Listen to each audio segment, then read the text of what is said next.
Atomic gigantification was a sweeping Japan nation when along came a dude with an ultra attitude, a Kamen Rider who's the greatest kicker of Japan. And of all, man, life's too short now, baby, to not talk big now, baby.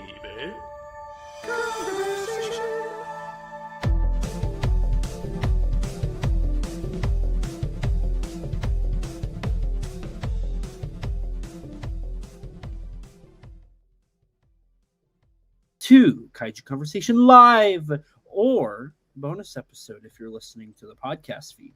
This is going to be treated as a bonus episode as well as a standard live stream. It has been a long time since we have done a live stream.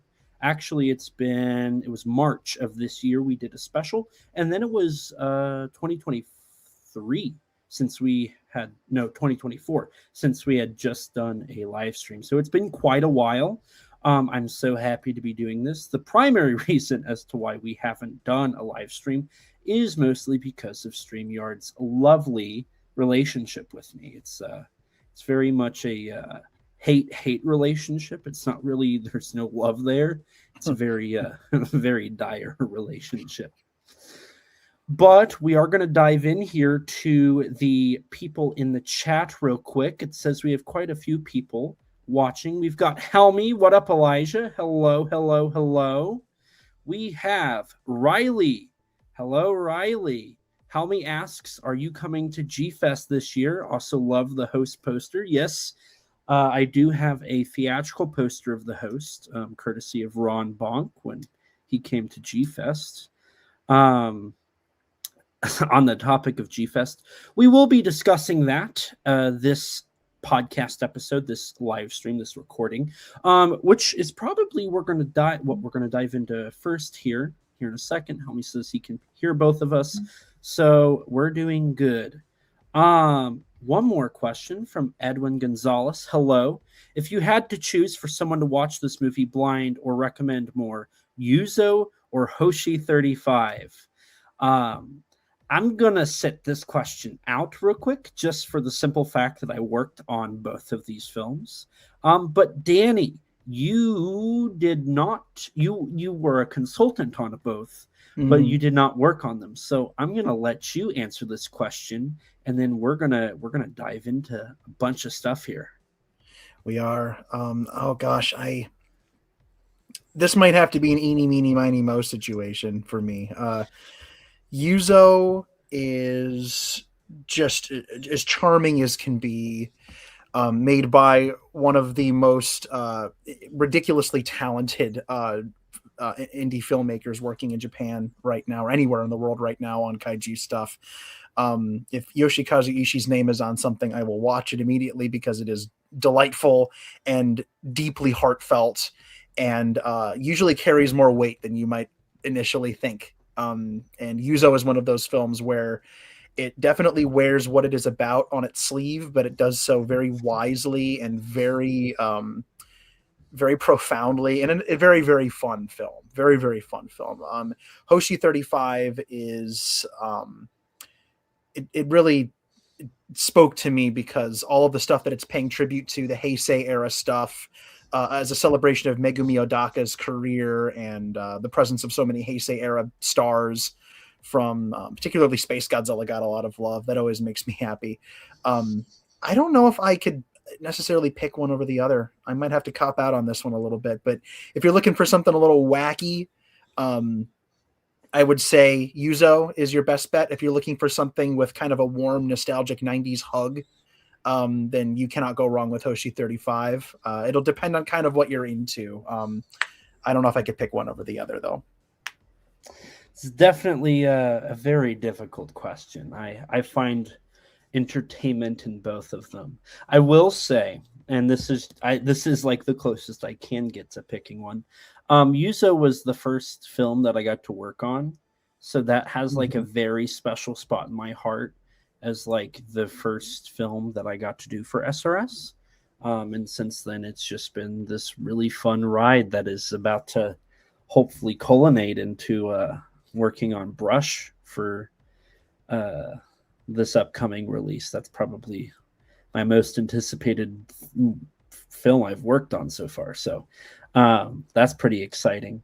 Now, switching gears here, we usually talk about how we've been. So, Danny, I did not introduce you. We don't normally do introductions here, but you are coming on here for the first time since a major life announcement. You're coming on here for the first time, I want to say this year. You might have been on that special now that I think about it. I think you were my guest. The last super big episode we did was the 7 hour -1 Was epic. it? I did something else in between that. My last few months have been a horrific blur, so I don't actually recall, but I know it's been a minute since I've done a stream in general. So maybe the last one was the special. I actually don't recall. Yeah, we did the special What's Cooking Good Looking March 19th. So it has been a little bit. I didn't have the StreamYard premium, so it was a different background. It looked a little different. So it's been 9 months. Go ahead and obviously you have it in your name tag there, but for the people who are listening to the audio version, or for people who just don't know, we need to talk about probably is it wrong for me to suggest this is your most ambitious project so far in your career in the fandom? I would say, as humbly as possible, yes, it is. This is the biggest thing I've tackled, and it is very, very exciting and a little terrifying and in equal measure. And I won't take up too much time talking about it, but yeah, I have a book coming out. I have a book coming out in, holy crud, 4 months. A little number that I spent an exceptional amount of time working on, called G Cinema, an exploration and celebration of Japan's Monster King, which is exactly what it sounds like. It is a Godzilla history book, a book that's kind of been in the back of my head for decades, but never particularly had. I don't know. It was like, a lot of people want to go write books, and a lot of people would love to add to the Godzilla Academia in some way. And I always have, and I've been doing it in kind of a weird, unique, kind of odd way with the Godzilla novelization project for years, and through G-Fest panels out the wazoo, and articles and essays, interviews, and all kinds of crazy stuff that I've hopefully been able to contribute some good stuff to. But when I got the opportunity to do this book, I jumped at it, and I found a unique way in, a unique perspective to take, and ultimately got to do something I've always wanted to do, which is not to necessarily tell a how book. There have been so many amazing how books written about Godzilla. We just had a beautiful one from Ad Gajicheski and Steve Reifel this year that's the size of, it's actually larger than my apartment. If it were hollow, I could probably sublease it. It's that big. It's like the monolith from 2001, that book. And obviously beautiful things from Dave Khaled and Stuart Galbraith. Like these piles of great how books. And there's how in my book, but what I always wanted to do was tell a why book. So this is not the story of how Godzilla came to be or how Godzilla is the way he is. This is why he is the way he is. And you have to talk about how a little bit, but I wanted to write a why book, and I wanted to answer the question of why he's special and why we love him so much and why we always come back to him, and how and why, no matter what happens in life, this dude always seems to be there for us. Why is that? What makes him so special? What's the story behind that? So I decided to tell a story, and I love to tell stories, and that's what G Cinema is. It is my telling of the tale of Godzilla, and it will be out at the tail end of April. If you're in the UK, I believe it'll be out in only a couple of months. It's getting close. There's still some work to be done. I actually just a few days ago received my my last tail bit of copy edits and some suggestions and things. So I'll be working on the final round of proofing and making a couple of last minute tweaks to things. But it's on Amazon right now. That's my big plug, is that you can go, if you type in my name, or if you type in G Cinema Godzilla book, stuff like that, on Amazon right now. You can get it. You can pre-order it. And yeah, that's kind of crazy. It's weird because I wrote the darn thing 1.5 years ago at this point. By the time it comes out, it will be almost a 2-year process. I submitted the thing to the publisher 1 year ago. So it's been a very long and very, I have no words for it. It has gone down as like definitely the most ambitious thing I've done. I wrote a book, for crying out loud. So yeah, I'll ramble about it endlessly if I don't shut up now, but that's my big life I guess professional / hobby announcement to make. Now, to quickly talk about that a little bit more, this isn't meant to be mean, because I own Godzilla, the First 70 Years book, which is a beautiful book. Steve and Ed put in a lot of effort. There's some new info there. There is the info we all know and love, but written differently in a special way. There is some beautiful pictures from the Toho archive, and I believe from Ed's personal collection. It is a wonderful book. It features some great written forwards and afterwards from like John Carpenter, Shogo Toyama, Megumi Odaka. So it is probably the best official Godzilla book that has ever been published, and could be ever. For all we know, it might be the grandiose conclusion to these written books. Something that really kind of strikes me as kind of wrong about it is it's probably Steve and Ed's last major contribution together, specifically together.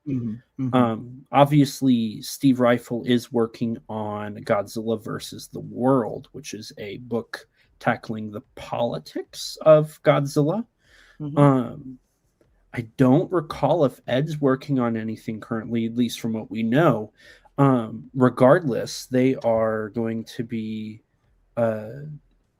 it's going to be a little depressing, especially with seemingly the larger and larger influence of the lack of bonus features on these releases. It really starts to paint a picture that perhaps the next big release of these films might not feature much of, additional work from known Godzilla scholars, and perhaps aiming towards more generalized film scholars, such as the Biolante release, which I won't dive into my personal opinions too much, but certainly missed out on a big opportunity with the commentary track that might have already been recorded, that was approved by Toho, that featured on-set recounts.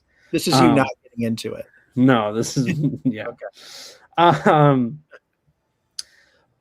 It is a little depressing. Riley did, and there is another comment which we'll dive into. Riley did ask, why do you say it'll probably be their last contribution together? Steve is in his late 70s. Or no, Ed is in his late 70s. Steve is in his late 50s, I think. I think it's roughly there. I'm actually not sure I'm not sure either of them are. I don't want to say something and be wrong. I know that in some of Steve Rifle's posts, he's been concerned that, maybe not concerned, but a little, I think he's been trying to face the music a little bit and realize that perhaps the prospects of another project, with the opportunities both expanding and shrinking at the same time, due to like a multitude of reasons, right? It's not just, they've done everything. It's not like people aren't interested. It's just the sole fact that the companies that are releasing these films currently are either handling just streaming for some titles, or they are releasing films and not including what I would consider the usual suspects, if you will, of historians. And, to that point, there's pros and cons with that. There's always an opportunity of another title getting released. The only issue I see with that is if you look at the grand scheme of things in terms of kaiju, a lot of the stuff from the 60s, the 50s, the 60s, the 70s, and the 80s, where they're prime, like the prime real estate for these film historians and all the research they've done and really put into, a lot of that content has been released or is being handled, or just there's not really much interest there. So it is a little scary to think about. There might not be very many films left that will need audio commentaries from people from those decades, those times. So regardless, if that does come around, I will certainly be in line to pick that up. If Steve and Ed can work on another project together, or if they do a commentary, I will listen to that commentary. I'm sure it will be considerably better than any commentaries that may or may not have come out from certain labels that already had commentaries available. Not, being very vague about that. I'm not saying anything without saying something. You know what I mean? You're saying so many things by not saying anything that you're not saying things that you're saying things about that you aren't saying them about. That makes sense. There's a biological. Sorry, I couldn't. There was a word there I couldn't get out right. There's a biological aspect to this. Couldn't or wouldn't get out right. No. Bio lattes. A latte? I heard you say a latte, right? I could go for a latte right now. Yes. I'm really saying a latte right now about something. It's only the first 20 minutes. Like, this is starting to become scary. This is becoming frightening. We're going to scare people off. I'm watching your subscriber count go down. But the whole point I was saying there, that book is amazing. Go buy it. The unfortunate reality is there was some rights issues that hindered some of the content to be in there. And that really sucks, because that wasn't, that was stupid company politics and not necessarily any issue with people involved. So Danny's book did not have that issue, going the unauthorized route, staying copyright friendly. So that's one of the many beautiful things about Danny's book, is it does tackle even more that perhaps company politics would not allow. So that's definitely something to look forward to. And just again, we have a question real quick for you, Danny. Are you going to sell the book in stores also, or just on Amazon? Now, I believe that is a complex question that might be above your pay grade. It is both complex, but also theoretically not complex. The publisher you can go on barnesandnoble.com and you can buy their stuff. And I believe, and again, this might be the part that's above my pay grade, but if there's enough cause to put the books that they offer into bookstores, then they will do it. They will absolutely stock them. Now, I don't know what's going on, but like at my store, my local Barnes and Noble, there are Godzilla books all over the place there. Last time I was there were like 7 or 8 different ones. Stephen Ed's book is there. Nishikawa-san's book is still there. The recent round of novelizations are there. The Shin Godzilla cover, the official, what is that called? The official companion. Oh gosh, the Graham Skipper book, or which one? Yeah, the one with Shin on the cover with the texture. Yeah, The official guide to the King of the Monsters. I think that's yeah. that one's there. Oh gosh, the Godzilla FAQ tends to pop up there sometimes. So, or it's not official. The Godzilla FAQ. So there are a handful of books there, and they tend to go and then come back, like they restock them. I'm hoping that with the current resurgence that we're having right now in interest in this stuff, and the fact that you can go into a bookstore and buy a dozen different Godzilla books once you add in some of the comic trades, which is something that would never have happened when I was younger. That's bizarre to me. It's almost alien to me to walk into a store and there are 4 or 5 Godzilla books right next to each other, and one of them's an art book and one of them's a history book, and there's another history book, and there's another history book, and there's a novelization and a comic and a novel, a book with 2 novelizations in it, and it's ridiculous.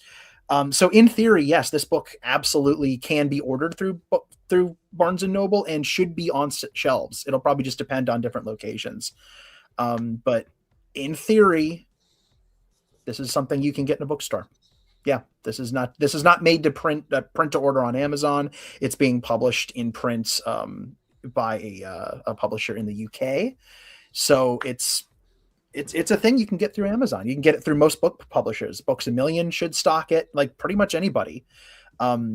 Whether it ends up on actual shelves in brick and mortar stores will be probably up to each location, but they have the option to stock it. I'll know more about that as time goes on.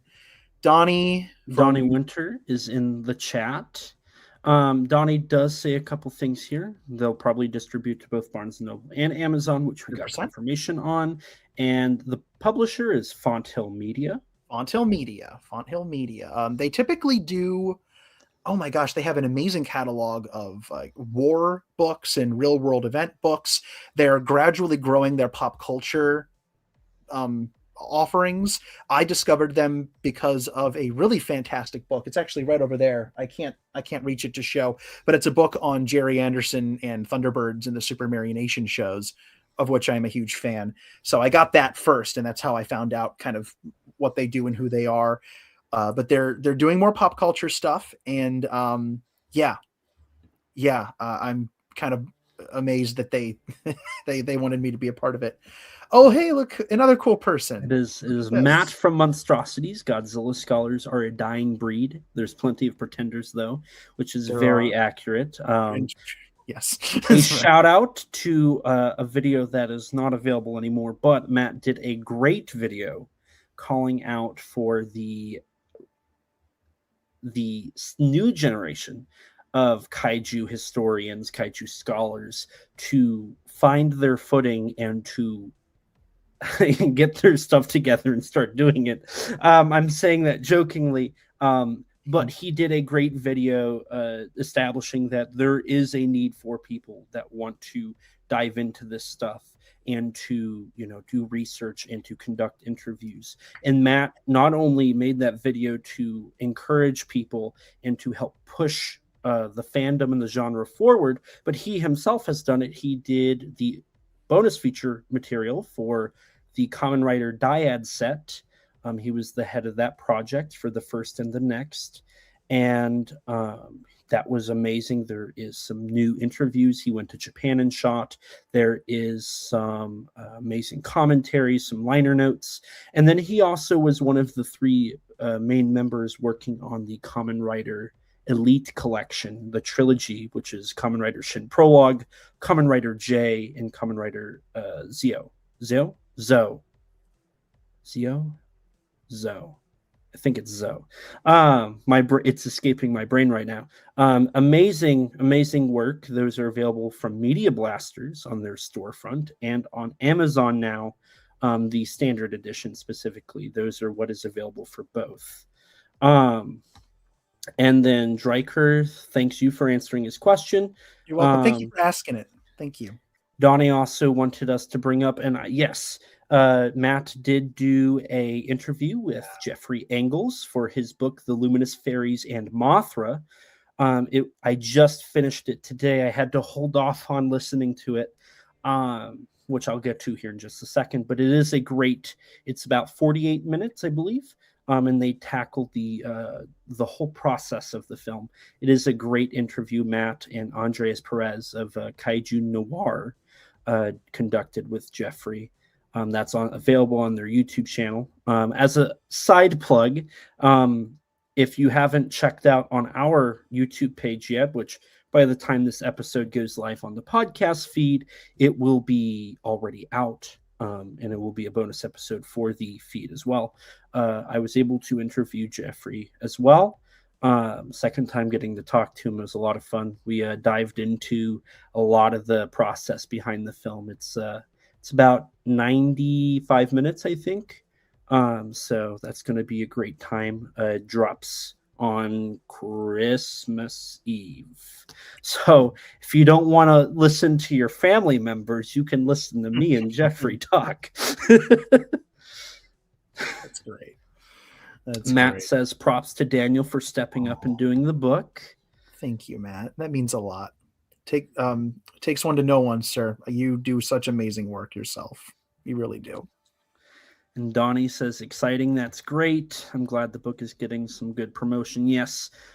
Heather at Minnesota Press has been working overtime to ensure that the book gets its due in terms of the press tour. I was joking with Jeffrey that even though he's done with the book, he's still got a year worth of press touring to do.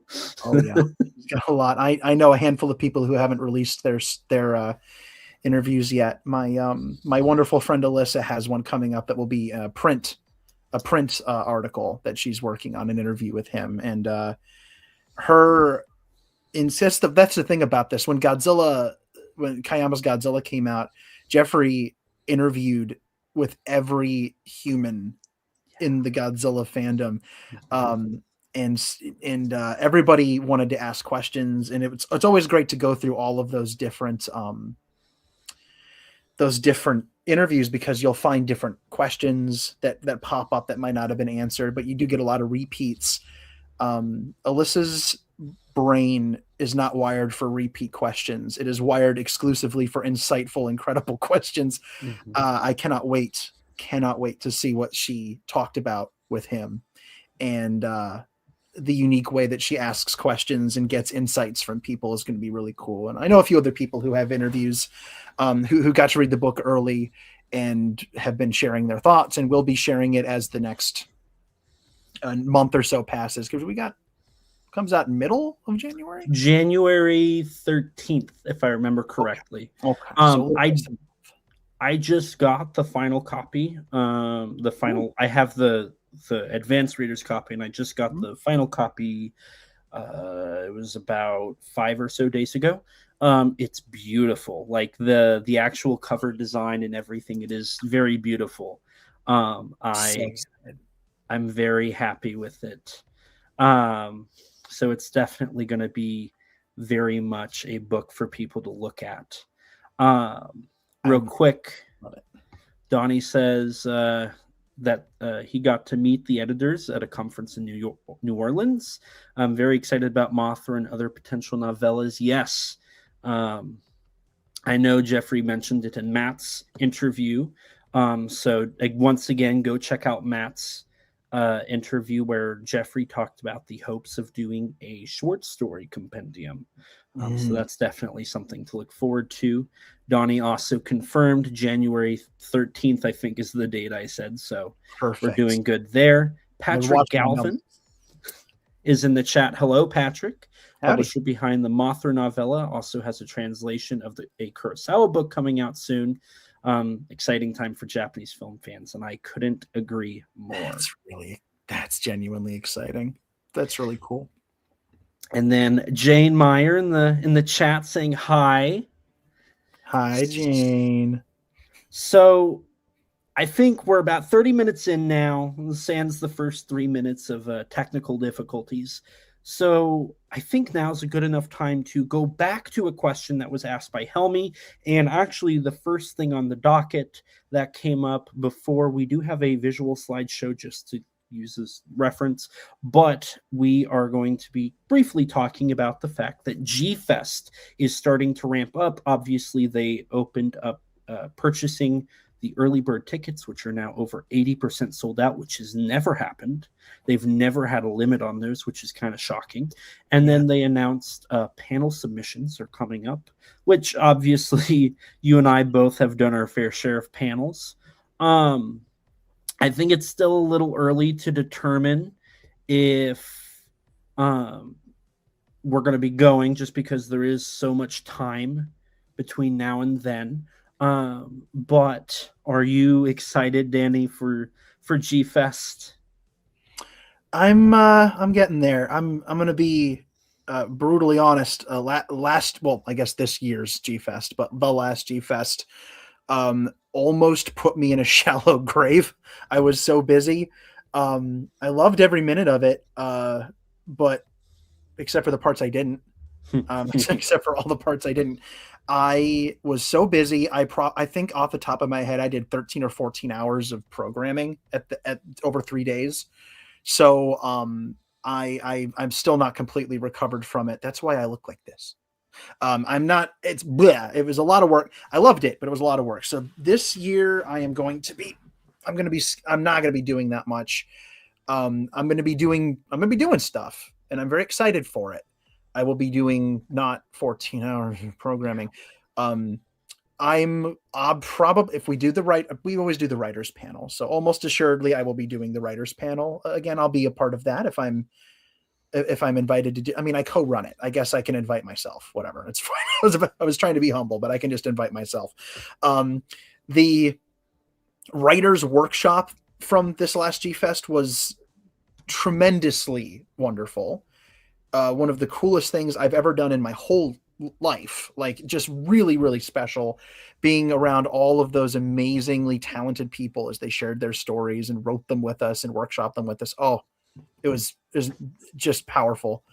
I loved every part of that. So I hope we get to do that again.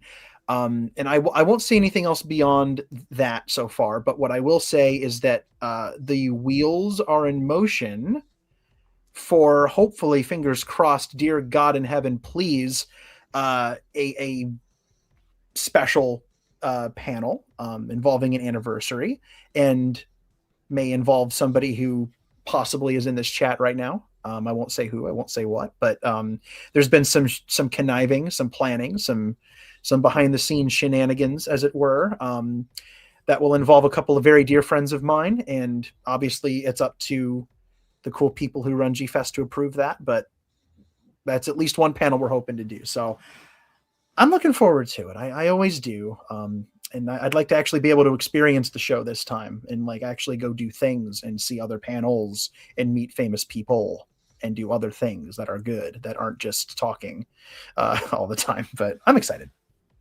There is, there's some hope for a couple. I've definitely got at least one panel so far that I've talked to somebody. I can't really talk about that one because I can't. I have two other ones I didn't even mention that I got invited onto. So I've got stuff I can't talk about either yet. But such as the fun of G Fest is that I've got 3 that are being worked on, plus a workshop, plus a writer panel. So we just can't talk about it. We just can't. So we'll see. Obviously, as time goes on, that information will become more available, decisions will be made, and actions will be done, and we'll be able to go from there. So that being said, we do have, as I mentioned, a visual aid that we will just be using as like reference for what we're talking about. Typically speaking, the way that Kaiju Conversation, the podcast version, goes is Jackson, who unfortunately could not make it tonight, Rex. He is at work, slaving away. It is like noon in Australia, so he unfortunately couldn't come before or after work. It's like right in the middle of his day. But we open the podcast by talking about how we are, and then we dive into tokusatsu we've watched, and then we dive into the news. Jackson and I just started the podcast back up again. We've uploaded 2 bonus episodes. The Jeffrey interview is coming this coming Wednesday. And then the episode that we have recorded, which I'm going to go ahead and say is our look at upcoming films in Kaiju of 2026. A yearly episode we do. It's not really that shocking. We tackled it where we look at what is coming for content in terms of films and television in the world of Kaiju cinema and Kaiju television. So since that episode, which we recorded at the beginning of December, we have missed out on a ton of news. And normally we would just talk about it in the next episode, which we can't because we recorded, I would say, about a quarter of our upcoming episodes for 2026 about a year ago. And they were supposed to come out, and then due to various reasons that did not happen, and now they're getting released this year. We're recycling our 2025 schedule for 2026, and those episodes have a pre-recording by me establishing that. And so we won't be tackling news until February, where the actual new recordings begin. So this episode is to basically correct that mistake. I guess it's a mistake. No. By tackling various big news topics. Obviously, like if we were to, you and I used to do a news show way back in the day, a weekly news show talking about Kaiju news weekly. And that was exhausting because honestly, you could do a show almost every day and there would be at least one piece of news. Whether it's IDW Comics having cover art reveals or, episodes of Ultraman coming out, the announcement of this isn't something in our show, but like Ultraman New Generation Stars just got announced for another season, which is a clip show that establishes and kind of hints towards the next season, which that's also not one we have a visual for, but Ultraman Theos, is that what it's called? Is that what that trademark has been? Oh gosh, I think so. Oh, don't quote me on that. I might be very wrong. There is a new Ultra. So this is how we learn about Ultraman every year: is we get the copyright establishment, and that's really all we have to go off of. I do believe we tackled that in the Kaiju in 26 episode. Now that I think about it, but leading up to that, of course, you have Ultraman Omega, which will continue. Which I'm going to go ahead and bring up our slideshow. We talk big news. The first topic on the docket is the fact that Ultraman Omega is streaming on Tubi. Which it does have subtitles, but it is the English dub. Oddly enough, it's the first 12 episodes.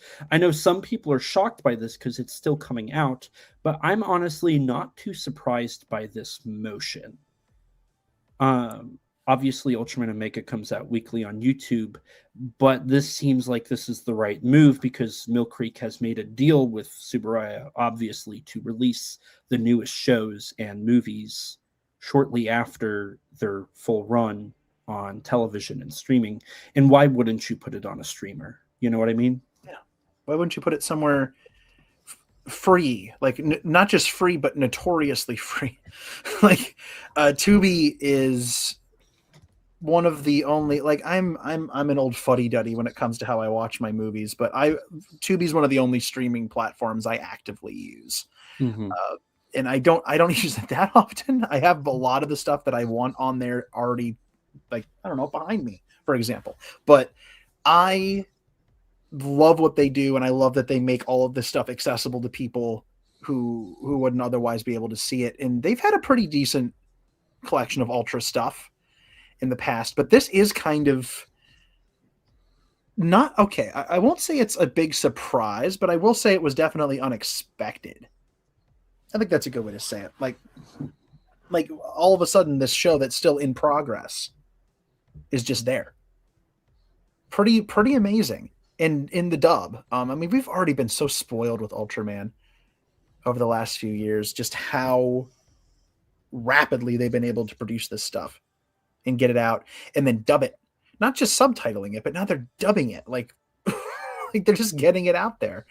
And the wider net you can cast with stuff like this, that is just going to help more people find this stuff. It's going to help more, especially the dub, because I'm going to briefly get on a soapbox here, and I think you know where I'm going with this, Elijah. But you and I have a deep love for dubbed tokusatsu, and this to me is huge that they're using the dub. A lot of people are probably going to be like, screw the dub, subs only. But if you're 3, 4, 5 years old and you want to watch Ultraman, or you have a parent who knows that you like giant monsters and wants to introduce you to this stuff, reading it is not an option at a certain age. This makes Ultraman accessible to one of its core demographics. This is a franchise that has been inspiring children to follow their own light for decades.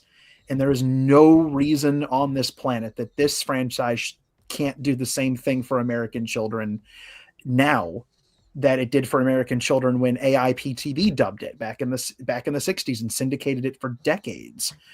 The magic of Ultraman was being shared by the simple, it's not simple to dub something, but the simple act of putting it into another language and bringing it somewhere else into the world. And there it is.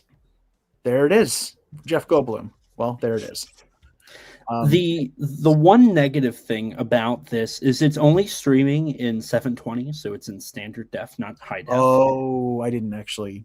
But even then, that is something. So I think at the end of the day, the whole plan here is it's going to be in HD on YouTube, obviously. Mm-hmm. It's going to be the primary source of income for Subaraya to do it through YouTube. And then I think the idea is Tubi will handle the dub in standard def until the Blu-ray comes out. And then I would assume they would update it to be the Japanese audio or have the option and then upload it in HD. So that's, I just think it's very interesting, following the Ultraman franchise since, and this was actually something that when we first started our news streaming career many years ago, this was something that at the time was really just starting to take off, if I remember correctly. That was in 2021, I think. Something like that. Sounds right. And maybe in 2020, and then it bled over into 21. But at the time, Mill Creek had primarily just handled the Blu-rays, and then they had Movie Spree, if you remember Movie Spree. Yeah.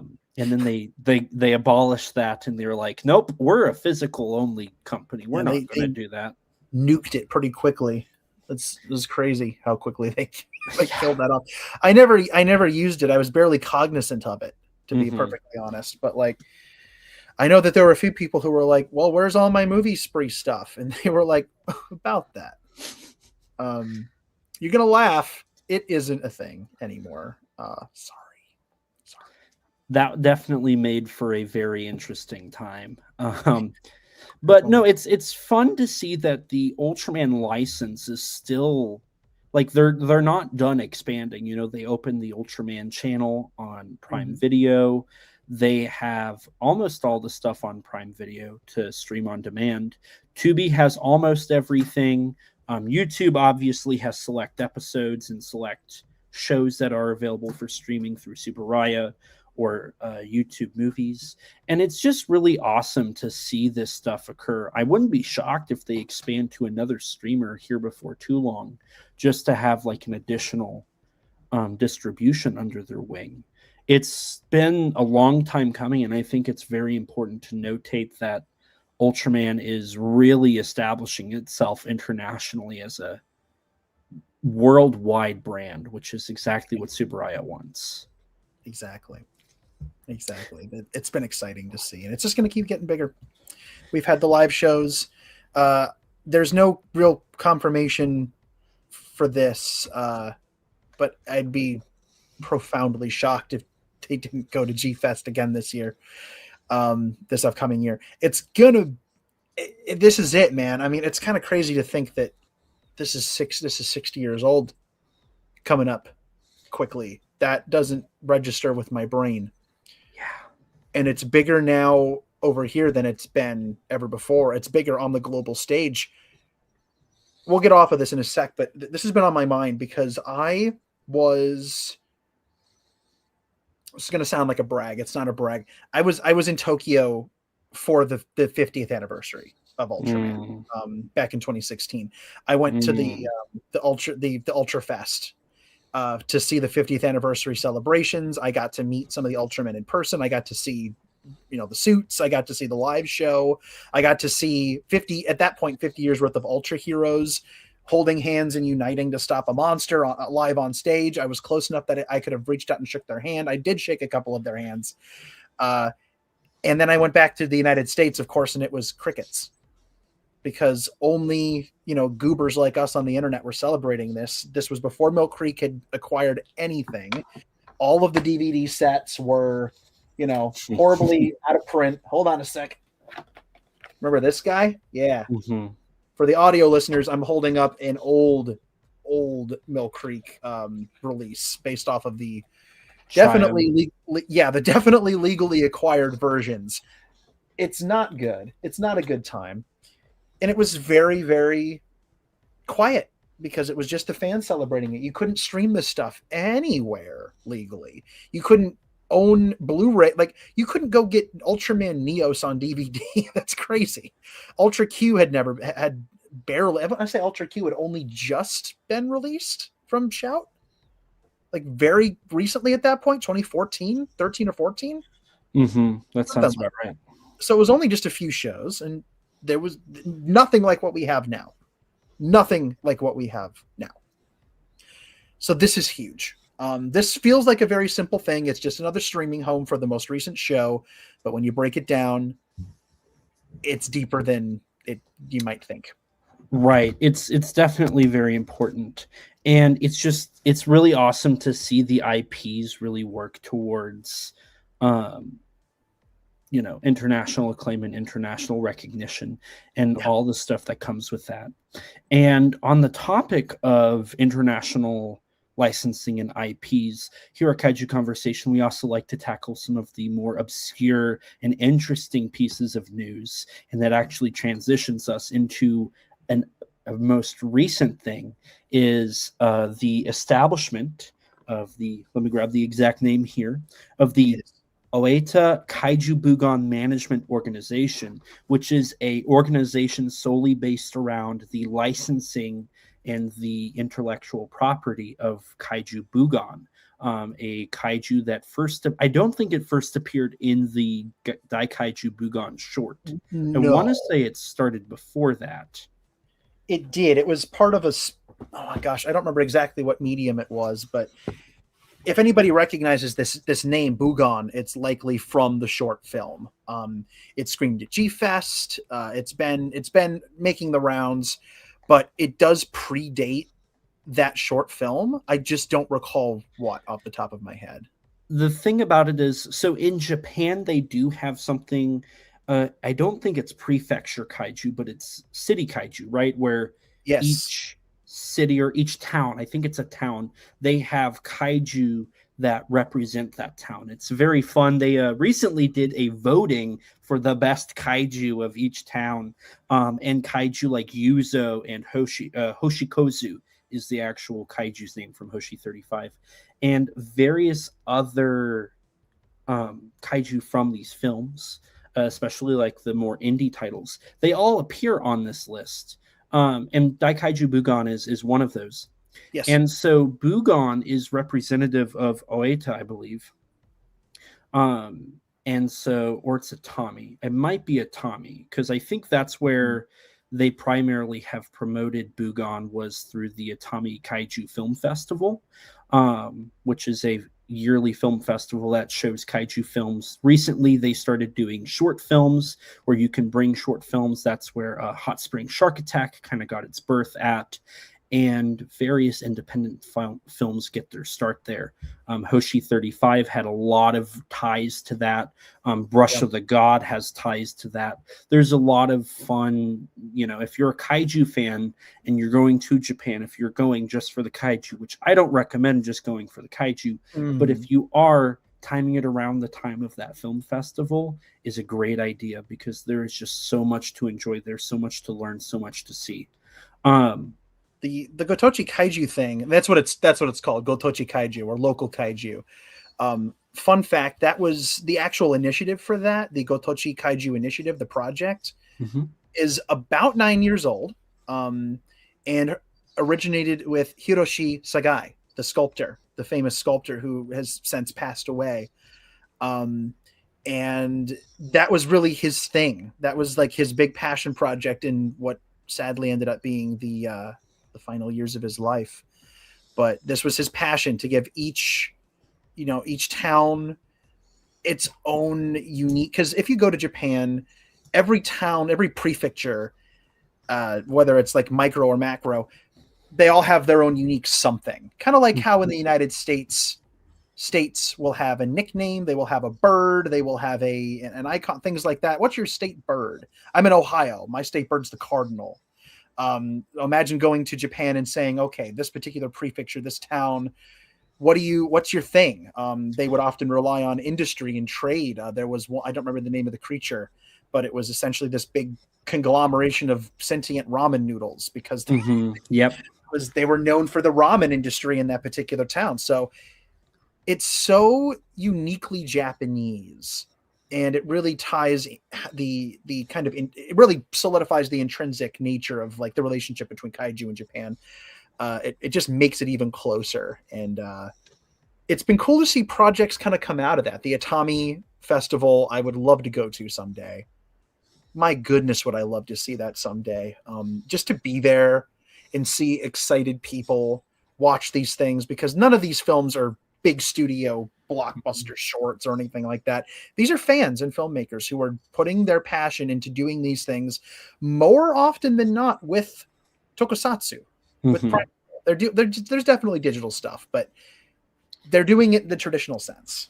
It's something. What's really fun about Kiyotaka Taguchi, one of the main directors of various Ultraman shows. Of course, he directed Daikaiju Bugon and Daikaiju Bugon 2, which is set to be released in summer of 26. He's one of the main proprietors. He actually runs the short film contest division of the film festival, and he has shown his own short films. He takes in all of those. He's a teacher, so it's really cool to see him. I think the films that he has his school kids work on get shown there. He does a lot, and really I think he's one of the primary main voices in Japan now, really pushing for the next generation of kaiju filmmakers. And it really speaks volumes when you see these short film competitions. And it's really cool to see them opening up this organization that focuses on licensing Bugon. I know in regards, and I'm going to answer this question in the event of somebody asking this. I don't know.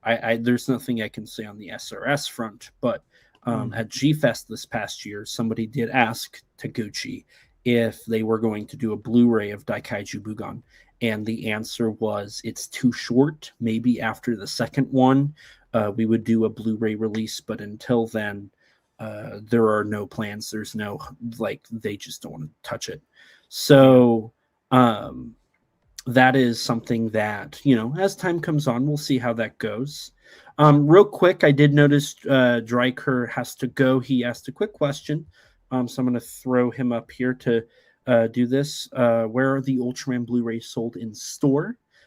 They used to be sold in Walmart's, Best Buys, and pretty much any main DVD Blu-ray store, but I haven't seen a release in a store since 2023. So I think it's primarily online now. Yeah, but Best Buy stopped selling discs, which is a travesty and an insult and I don't like it. I don't know if I made that clear, but Walmart did used to have exclusive versions. They would have exclusive packages of the films where you could get both of the Ultraman. I don't even know what those packages are, but it was like they would do little sets, exclusives. You could get the steel books there. I haven't seen them in a few years though. You might still be able to order them through those places. You should be able to go into a Walmart if they're on the website and say, hey, could you order this and then pick it up locally? But it's probably better to just go to Amazon and do it, or Deep Discount DVD is another great place to get those discs because they're usually on sale. I would recommend Amazon for those primarily. Usually they're going to be the quickest and the best deals. So that's the answer to that real quick.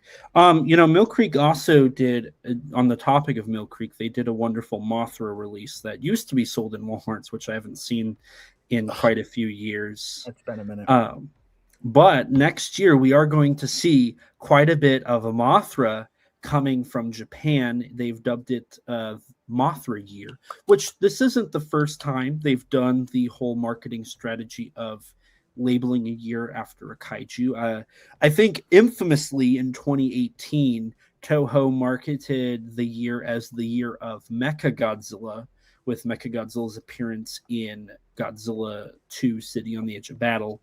There was various pieces of merchandise to come out of that ended up really angering everybody. But this is following the anniversaries of Godzilla, King Caesar, Megalon, Gigan, and Hedorah. Those were the kaiju they've celebrated primarily, right? Was there a Mechagodzilla one? I don't remember. There was a Mechagodzilla one. Obviously, Godzilla's had a handful of them. King Ghidorah did get an icon. I feel like they barely used that one, but it was a thing. They actually they've done a fair number of them. Pretty much most of the creatures that have had 50th anniversary celebrations since 1971/2021 have had these simple but elegantly designed little icons, which I love a good Toho icon. I have so many deeply fond memories of looking at the backs of all the tapes as a kid and looking at the little black and white circular trademark icons that people they still use those. They still use Godzilla's to some degree, but those are just like deeply nostalgic to me. I love them to death. They're so good. The Destroy All Monsters tape is my favorite because it's just like, look at all these characters. I had no idea who all those characters were when I found this tape. So this kind of tickles a similar part of my brain. And I love that Mothra's getting some recognition. Mothra's my favorite, guys. I have no apologies to make. I have no excuses to try to hide behind. I adore Mothra with every cell in my body.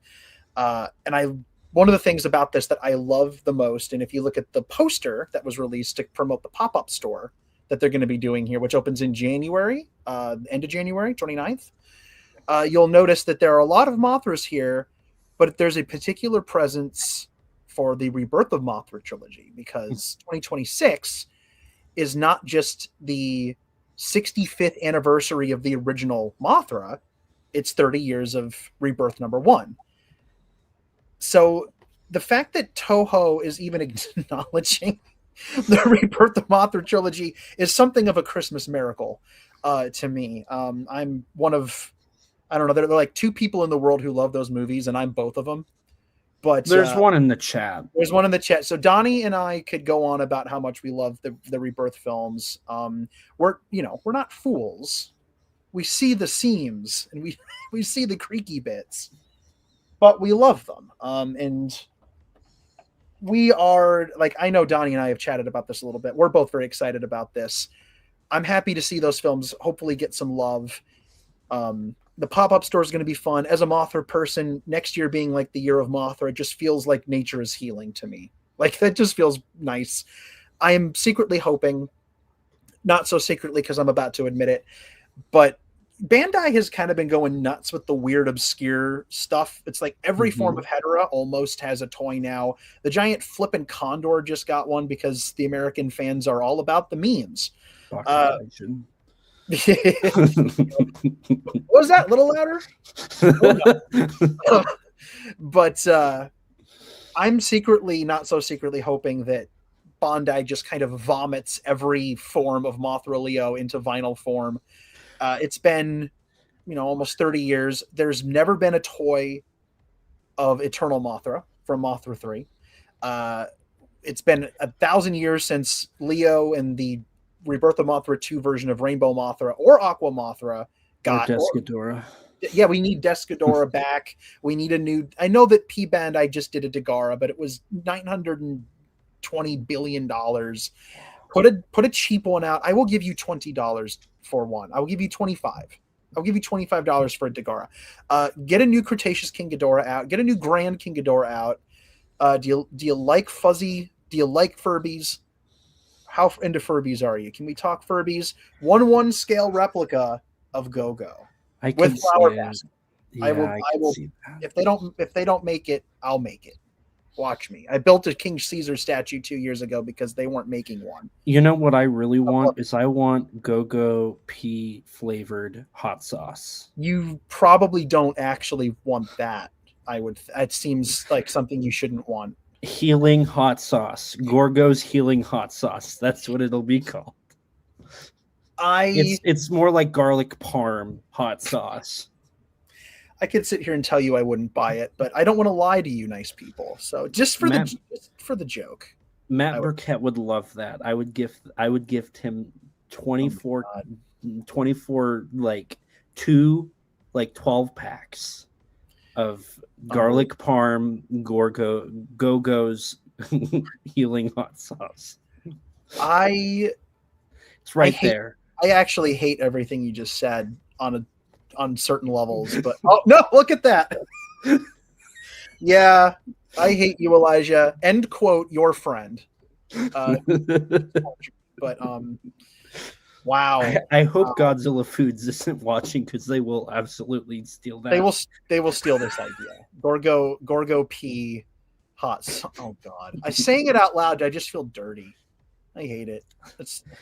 But if you do want Mothra merchandise, I just watched a friendship end and then heal itself.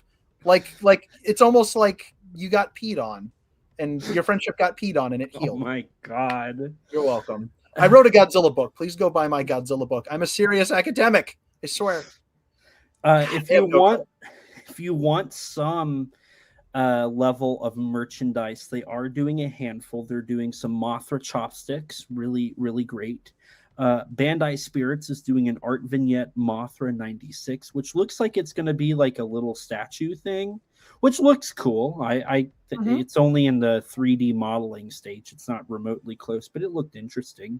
Yeah. You have some mini soft vinyls of Mothra 96 and Descadora, and then Plex is doing a Mothra colorful collection of Safubi. They've announced Godzilla 71 and a 95 in that colorway. I probably will not buy any of that. I would consider, because it has been a long time, I like my Descadora figure. I don't think they would actually be able to do remotely anything near that high of quality again. I wouldn't probably upgrade. I love the one from the 90s. It's so good.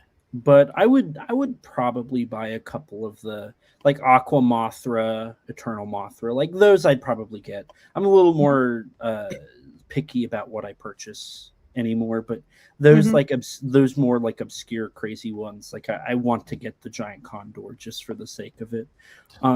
If I were to do an Ibra panel next year at G-Fest, I'm saying this because I won't, I would buy 4 extra large giant condor shirts, and whoever's paneling on it with me, I'd say you're wearing this shirt, and we would look stupid, we would get bullied, we would probably get thrown out, or we would be able to crowd surf. It's one of the two. People might be impressed or people might hate us. Giant condor mosh pit during Kaiju Confessions.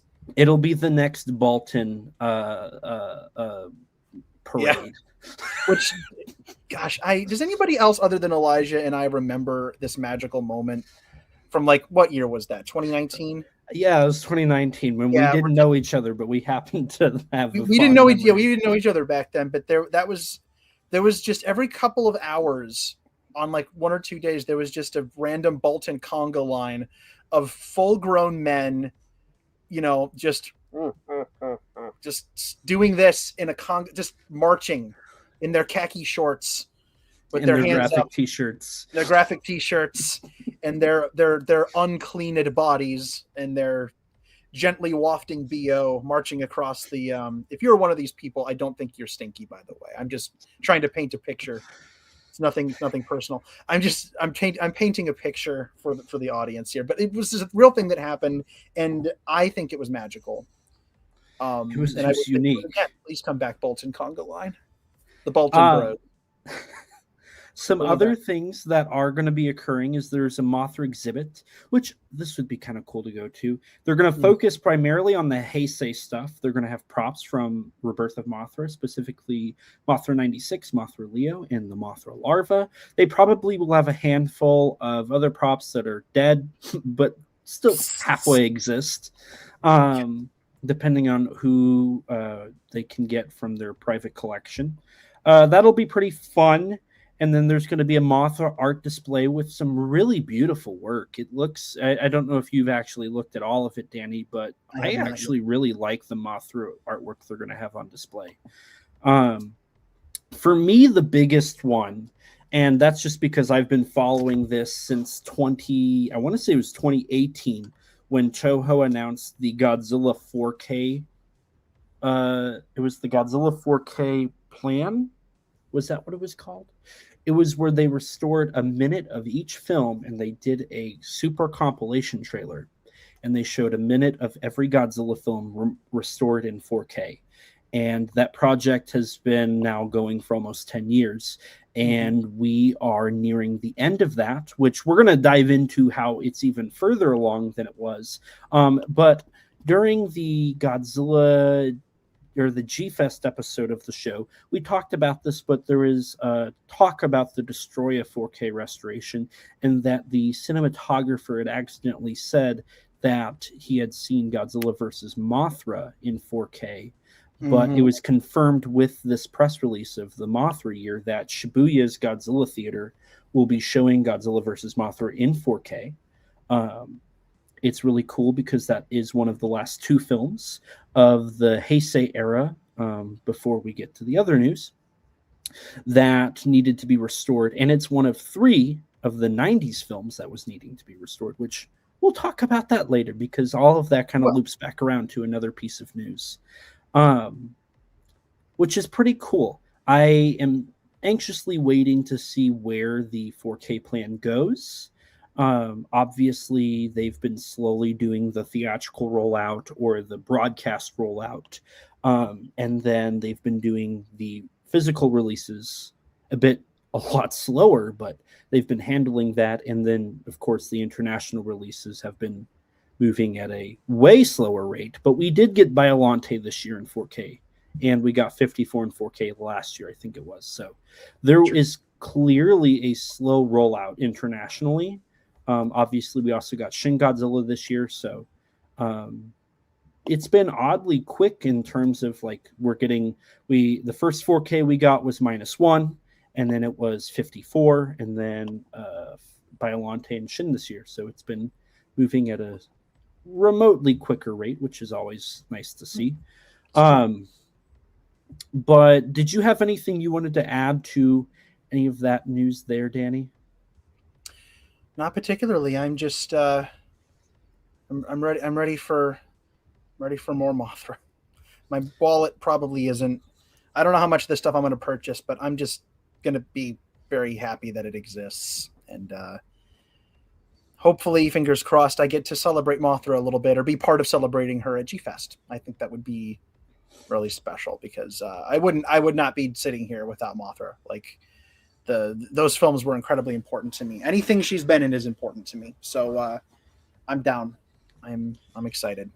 Next year is definitely going to be a good year for new stuff, especially. Mhm. I'm very hopeful and excited to see where this new year takes us. Yes. We've tackled, obviously we'll tackle it more in a future episode of the show, by this point being released in the podcast version of this stream. But there is quite a bit in terms of the kaiju side, and even in the tokusatsu side, there's quite a bit, because we do have a full release of an upcoming shorts miniseries called Beat Runners. Danny, have you looked at all into this? Are you aware of what Beat Runners is? I'm vaguely aware of beat runners. I know some of what's going on with this, but you're gonna be the expert in the room here. I don't know everything. That's fair. I will say it. I think some people are a little over exaggerating it. It is being directed by Koichi Sakamoto, which he's done Sentai, Kamen Rider, uh, Ultraman. He's done like Power Rangers. I think he's worked on Power Rangers. He's done quite a bit in the world of tokusatsu. But this is going to be a 10 episode series with 10 minutes each.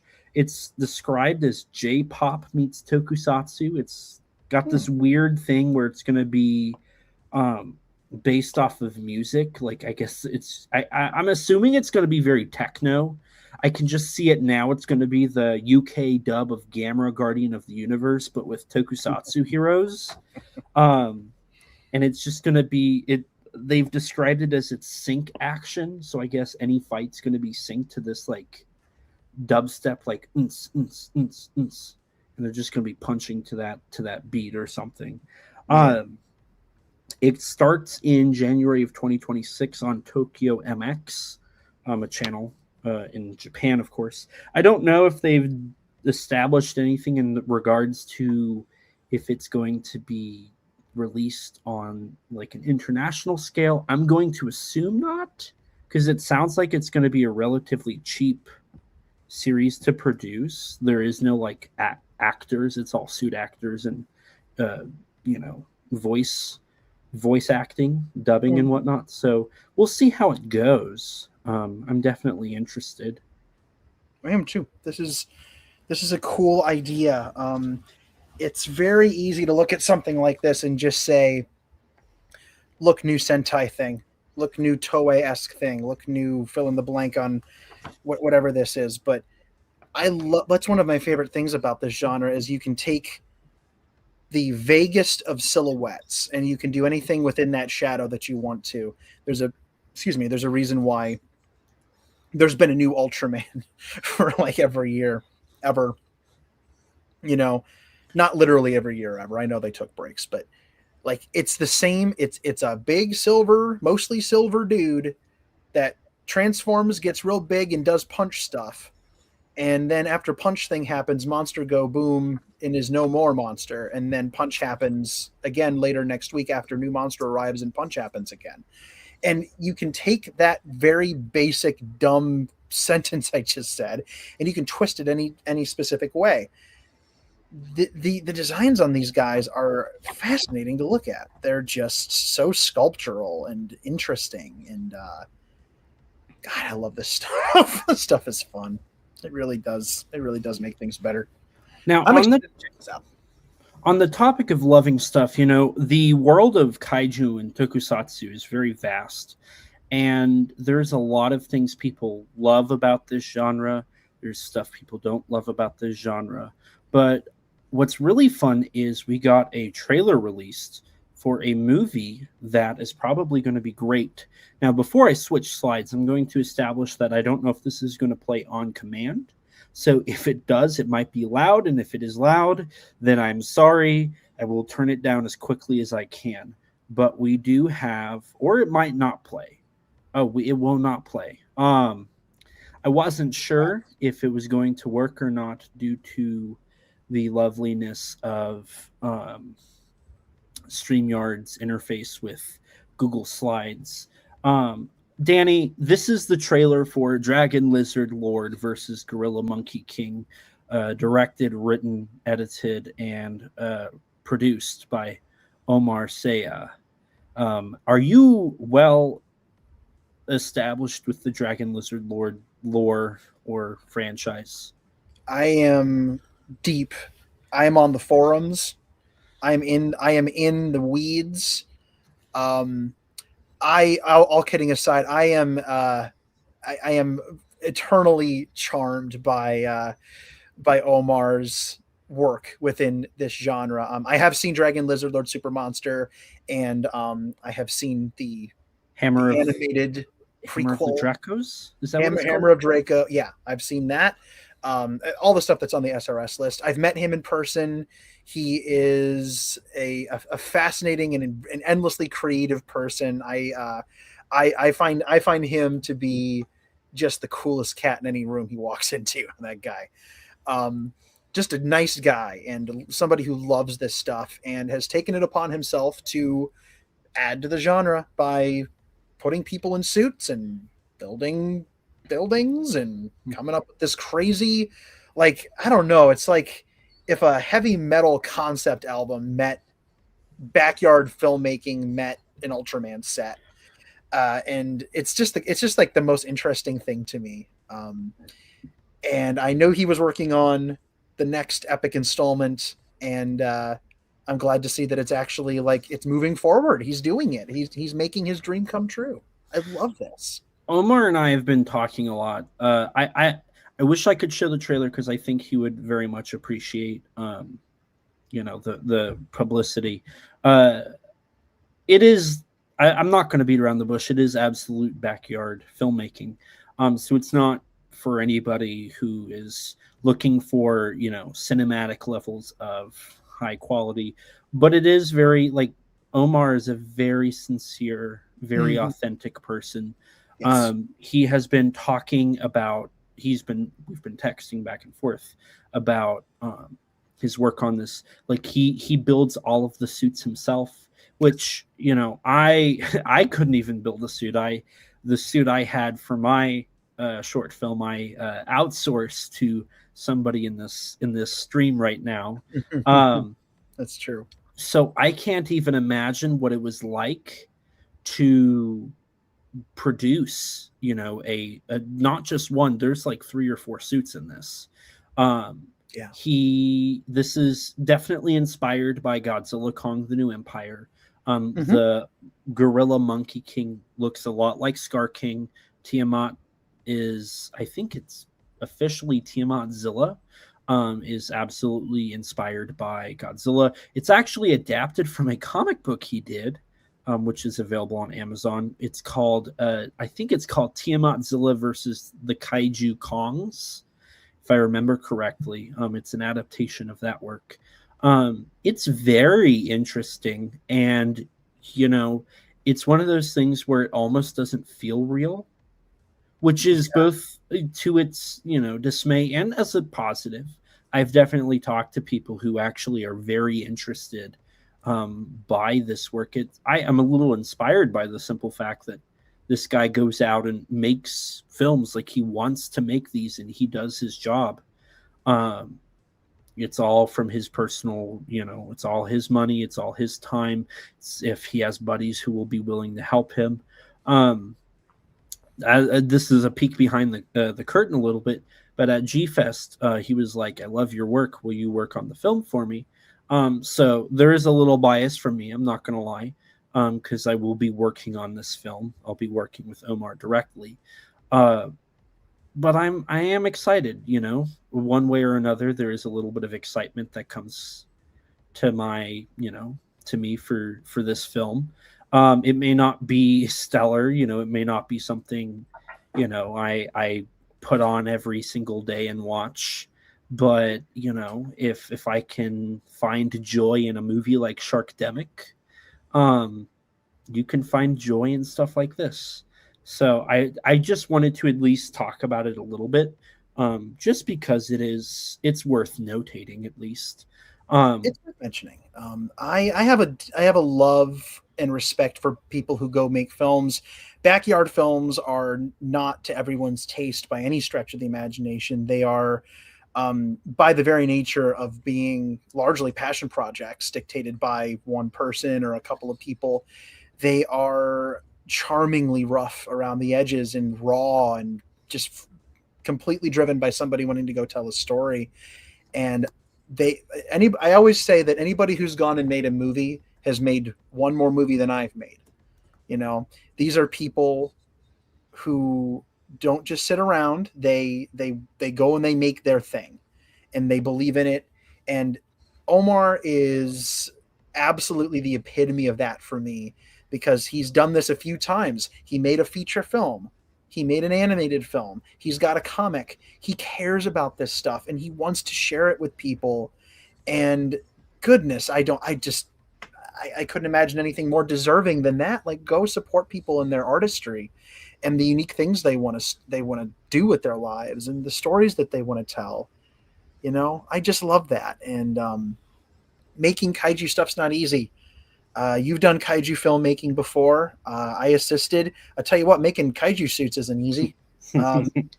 And I will forever be haunted by the fact that the kaiju suit I made you almost killed you, because that's what kaiju suits do. They kill people, or they get very close to killing people. So sorry about that, friend. There was a reason we had the 911 on speed dial. Not a joke, listeners / viewers. 911 was on speed dial. I live states away from Elijah and in a different time zone. I was on the phone and we were ready. There's nothing I could have done. I was very, very far away, but yeah, it was a scary thing. So even for an independent production like the one that I was so incredibly blessed to be a part of, it really is, it's dangerous. It can be dangerous. It's expensive if you're not getting funding. It comes out of your pocket, and it might send you to the hospital if you're not careful. So that's what you're seeing when you see films like this get made. You're seeing a passion that completely overrides financial concerns and even sometimes your safety. And I think that absolutely deserves to be held aloft for the world to see. And this one will very obviously be getting the SRS treatment like the first two films did.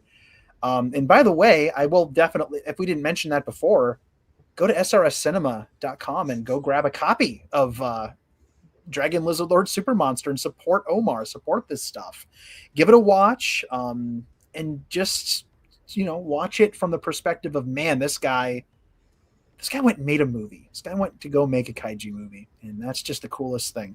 So I wish him the best of luck if he's listening on this. I want to see more stuff from this guy. I want to see more of your passion brought to life. Go make it happen. And I will say this is something that is on IMDb, so it's out there. He is already working on the next Dragon Lizard Lord movie. I forget the name, but it's something along the lines of Dragon Lizard Lord versus Avalon. I haven't looked too much into it, but that is the next film on his list. By the way, just a shameless plug here.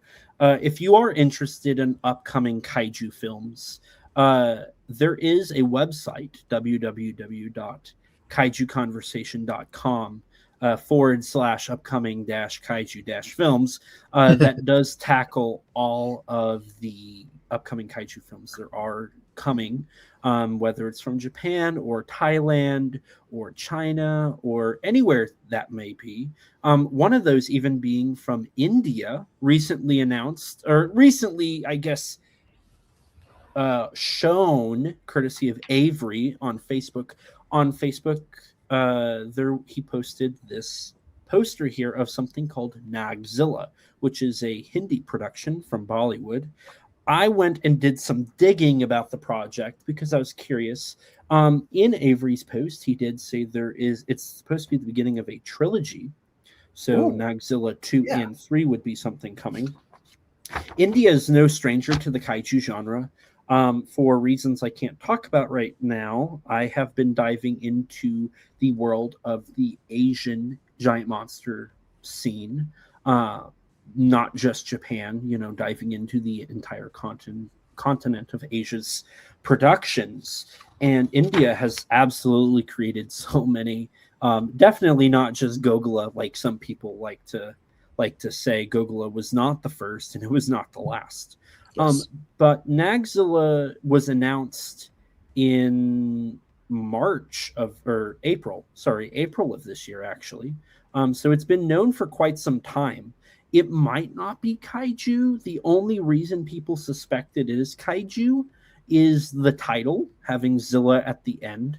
And then the giant snakes in the poster, this promotional image that was published by the actor of the film. It's supposed to come out in theaters August 14th of 2026.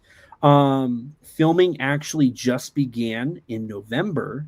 So it was announced, April 22nd. I just noticed I had that written here. It's being produced by Dharma Productions and Mahavir Jain Films. I might be mispronouncing that, so I am going to apologize. I am not well knowledgeable about anything from India in terms of pronunciations. Apparently, Dharma Productions is not doing very well. So some people are concerned if this film will finish its trilogy or if it'll even get the first film out. That being said, there is quite a few producers attached. I'm not going to try to pronounce the director, but he has worked with the main actor before. He's apparently a semi-popular director, and the actor is even more popular. What was really interesting was the fact that the actor was the one who announced it and not the director or the film company. So this actor has a little bit of weight he can toss around. It's been described as a comedy fantasy, so we'll see how that goes. If you know anything about Bollywood productions, they will break out in song and dance at least 4 times. And the film will probably be about 3.5 hours long, because their films are not short. Didn't know. So that's just a fun little announcement that came after we did our Kaiju in 26. So I like to do a little bit of checking myself and making sure we get all of the titles that are coming out. A quick shout out to Helmy, who brought up a giant monster movie made from his homeland of Singapore, which, if I remember correctly, I see the poster clear as day. It's not Immortal Species. That's a Thai movie. It is the monster looks a lot like what's his name from Hellboy? Vahid? It was from the first Hellboy. What was the monster that Hellboy fought? Samael. That's what it is. Yeah. Samael. It looks very similar to that. It's shot very similar to Gamera Attack of Legion when the Legion soldiers. It's going to drive me nuts. I am going to quickly confirm which one that is, just because I see it in I see it in my head, but I can't think of which one it is, and it's driving me nuts. You got this. I have it listed somewhere, so I'm going to pull that up briefly. I keep thinking it's Immortal Species, but I know for a fact it's not. Immortal Species is a different. It's what's really cool, I will say, is both Egypt, Malaysia, and Singapore all came out with films in the past 3 years, which are their first ventures into the giant monster genre, and it's a Circle Line. Circle Line is the title of this film. So we have Circle Line from Singapore, Abu the Giant from Malaysia. We have it's the Woolly Mammoth movie. What is that? Oh boy, it's a funky name. It is a weird name. It's got a weird name. It's like Apocalypse Donkey. Man, I don't know what it's called. I'm making things up. I have no idea what it was called. But it does have a funky name. I've got it on a list somewhere on my phone because I have a problem. Oscar, the Return of the Mammoth. Oscar. Okay, I was close. There's also Monster Island, according to Helmy. I actually don't know that title. So, Helmy, you should send me that, because I'm definitely interested in that title, because I haven't heard of that one. Regardless, it's really cool to see all of these new kaiju films coming out from areas that is not Japan, of course. But even then, Japan has a lot of influence on these films. I think that's, very obvious and is kind of a given, if I do say so myself. But one that ties directly into the world of Japanese giant monsters and Japanese mythology is a Thai movie called Omukade. Now, Danny, I'm pretty sure you're a little bit of aware of the basis of this film. Just a touch, Omukade is kind of a wacky. We're talking yokai here. We're talking yokai, and there's really what I feel like there just aren't that many yokai movies being made right now. Am I crazy, or has there kind of been a dearth of yokai films, like bigger yokai films? I'm trying to think. So you had Yokaipedia in 2021 or 22. Yeah. Sorry, those 22. You had Great Yokai War Guardians in 21. You had Yokai Watch, which was a series and a manga. And I want to say that was it. There was a small yokai boom there towards the late 2010s and early 2020s. There was. But there aren't that many even before that deal with Omukade. There's one that you and I both are aware of. So Omukade is a centipede, a gigantic, murderous centipede that's often depicted with a draconic head that's a little bit more lizardy, and you can kind of see it in this one. He looks very bug-like, but yeah, like this big. It's a big centipede. It's a big centipede, and they're crazy interesting yokai. There are so many yokai. I feel like in terms of insectoid yokai, creatures like Tsuchigumo tend to get more exposure because they're spiders, and people don't get spooked by spiders fairly frequently. But this guy's really kind of interesting. So I don't know. I won't dwell on it too much. It's a really, really large centipede, and I think they're really weird. So you know how yokai have weird powers and weird weaknesses? Mm-hmm. According to folklore, and unless I'm getting this confused with another bug yokai, you can fend these things off by spitting on them. Interesting. I believe that's the case. Yeah, you gotta hawk tui at them, and they'll get out. They'll flee. So the news with this one specifically is a poster was released that's more of a traditional Japanese art style, which I think looks considerably better than the original poster that was released. But they also released a teaser that showed off more footage from the film. It's subtitled. There's definitely an interest in making this an international title, which is part of an ever-growing project in Thailand. The company that is producing this film is Naramitung Film. I again, not very well versed in Thailand. Horrible pronunciation. But they're a company who has handled Leo, the Terrible Giant, which was released stateside as The Beast Below.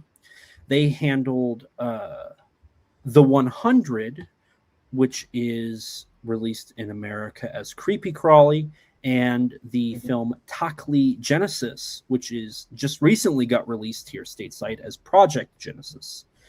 These are all part of a project that I wasn't aware of until very recently, but it's called the Thai Monster Universe Project, which so far all of these titles have been handled by the same two directors.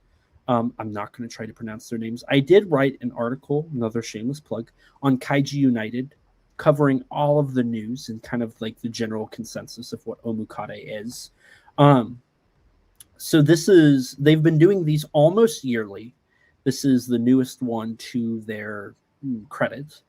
And it takes place during World War II, which I do wonder if -1 had a little bit of influence there.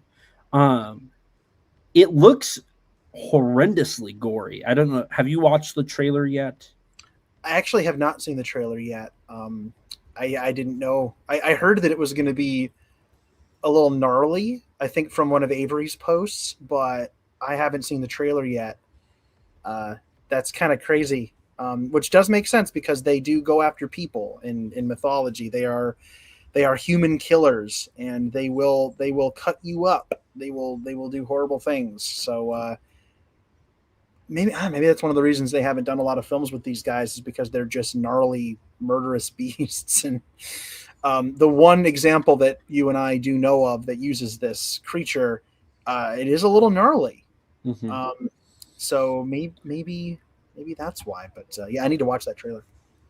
So the synopsis for the film says, during World War II, a handful of Japanese soldiers are stationed in Thailand and find themselves in a cursed mine with their prisoners trapped. The shaft has been blocked by a bomb. In the confines of the mine, they soon discover they are not alone. The monstrous creature is lurking in the deep, damp tunnels.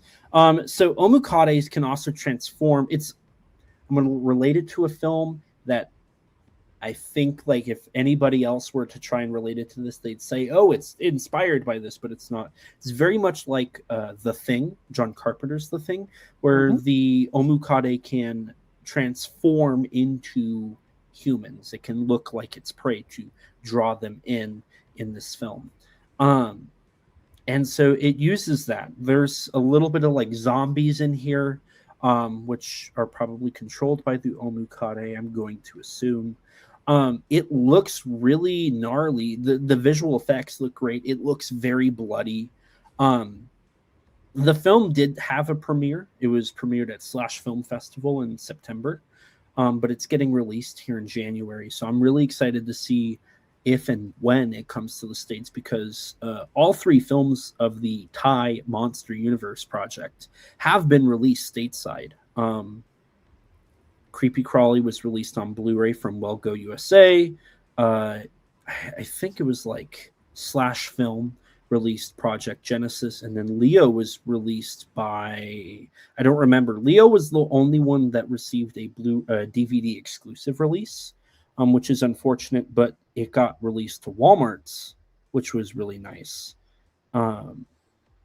because usually these films are released on Amazon and or other retailing websites exclusively. So that's just another one of those titles that is to look forward to. I would assume it gets released at least with English subtitles in the United States next year, but it will probably receive a dub. The rest of the Thai films have released with dubs, so I wouldn't be too surprised by that. One other film that's coming out that we got more news for is one that's near and dear to me, is Yoshikazu Ishii's newest film, Gladio, which I also did a article on Kaiju United that covers all of the information with that. We got the poster and the title reveal, which this poster, from when I first saw it, looks 100,000 times better. It looks beautiful. Danny, what was your reactions when you saw all of the news for this? Pure, unadulterated joy. Like I said before, Ishii-san is a tremendous talent and a lovely human being. I've met him multiple times. I know you and he are good friends over this stuff. So this is this means a lot. Like, whenever this gentleman, like I said before, whenever he does something creative, I pay attention, because not only is he skilled, he is passionate. This is a guy who has Godzilla cred, Ultraman cred. He has cred pretty much everywhere.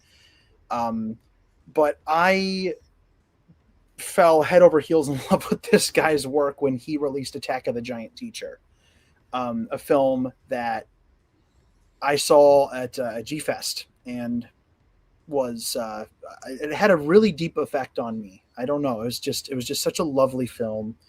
I know you have a soft spot for that film as well. It is it's one of my favorite things, and Ishii-san is somebody who I will perpetually root for. when it comes to this stuff, because like we were saying before with independent kaiju films, these are not uber financed studio projects. These are made because the person who makes them wants to make them. And so Ishisan has to save his money, and he has to sell things, and he has to make deals, and he has to find people who are willing to help him. And he has connections in the industry so that he can, that people who love him and want to help him do this stuff, and people who will help him make the suit, and actors who will do this stuff. This is all passionately done with no financial backing from the Tohos and the Katakawas of the world. It just doesn't happen like that.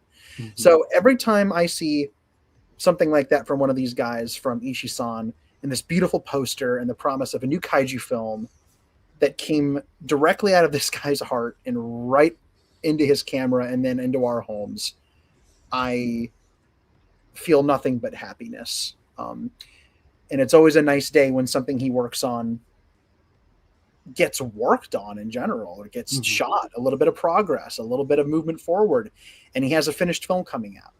And I think that that's beautiful. So I'm remarkably excited for whatever this guy does, and this looks like a lot of fun. It's definitely, I'm going to read the synopsis here real quick. This synopsis has been out for a while, but it is one Sunday, Suzuki Reiichi and Morita Natsuko are on a typical date when they get involved in an accident and lose consciousness. When they wake up, they find themselves in a virtual world that appears to be an exact replica of the real world. Suddenly, a monster appears and goes on a rampage, putting the two in danger. Will they be able to defeat the monster and return to the real world, or will they never return? Which is definitely a unique take, one that I haven't seen, the idea of like a virtual world. I don't know if I am supposed to say this, but I'll just kind of say this. I know when Yoshikazu talked to me about this film for the first time, he called it meta kaiju or metaverse kaiju. So it was really cool to kind of hear that this was going to be kind of like a alternate reality and augmented reality. That opens up this for a lot.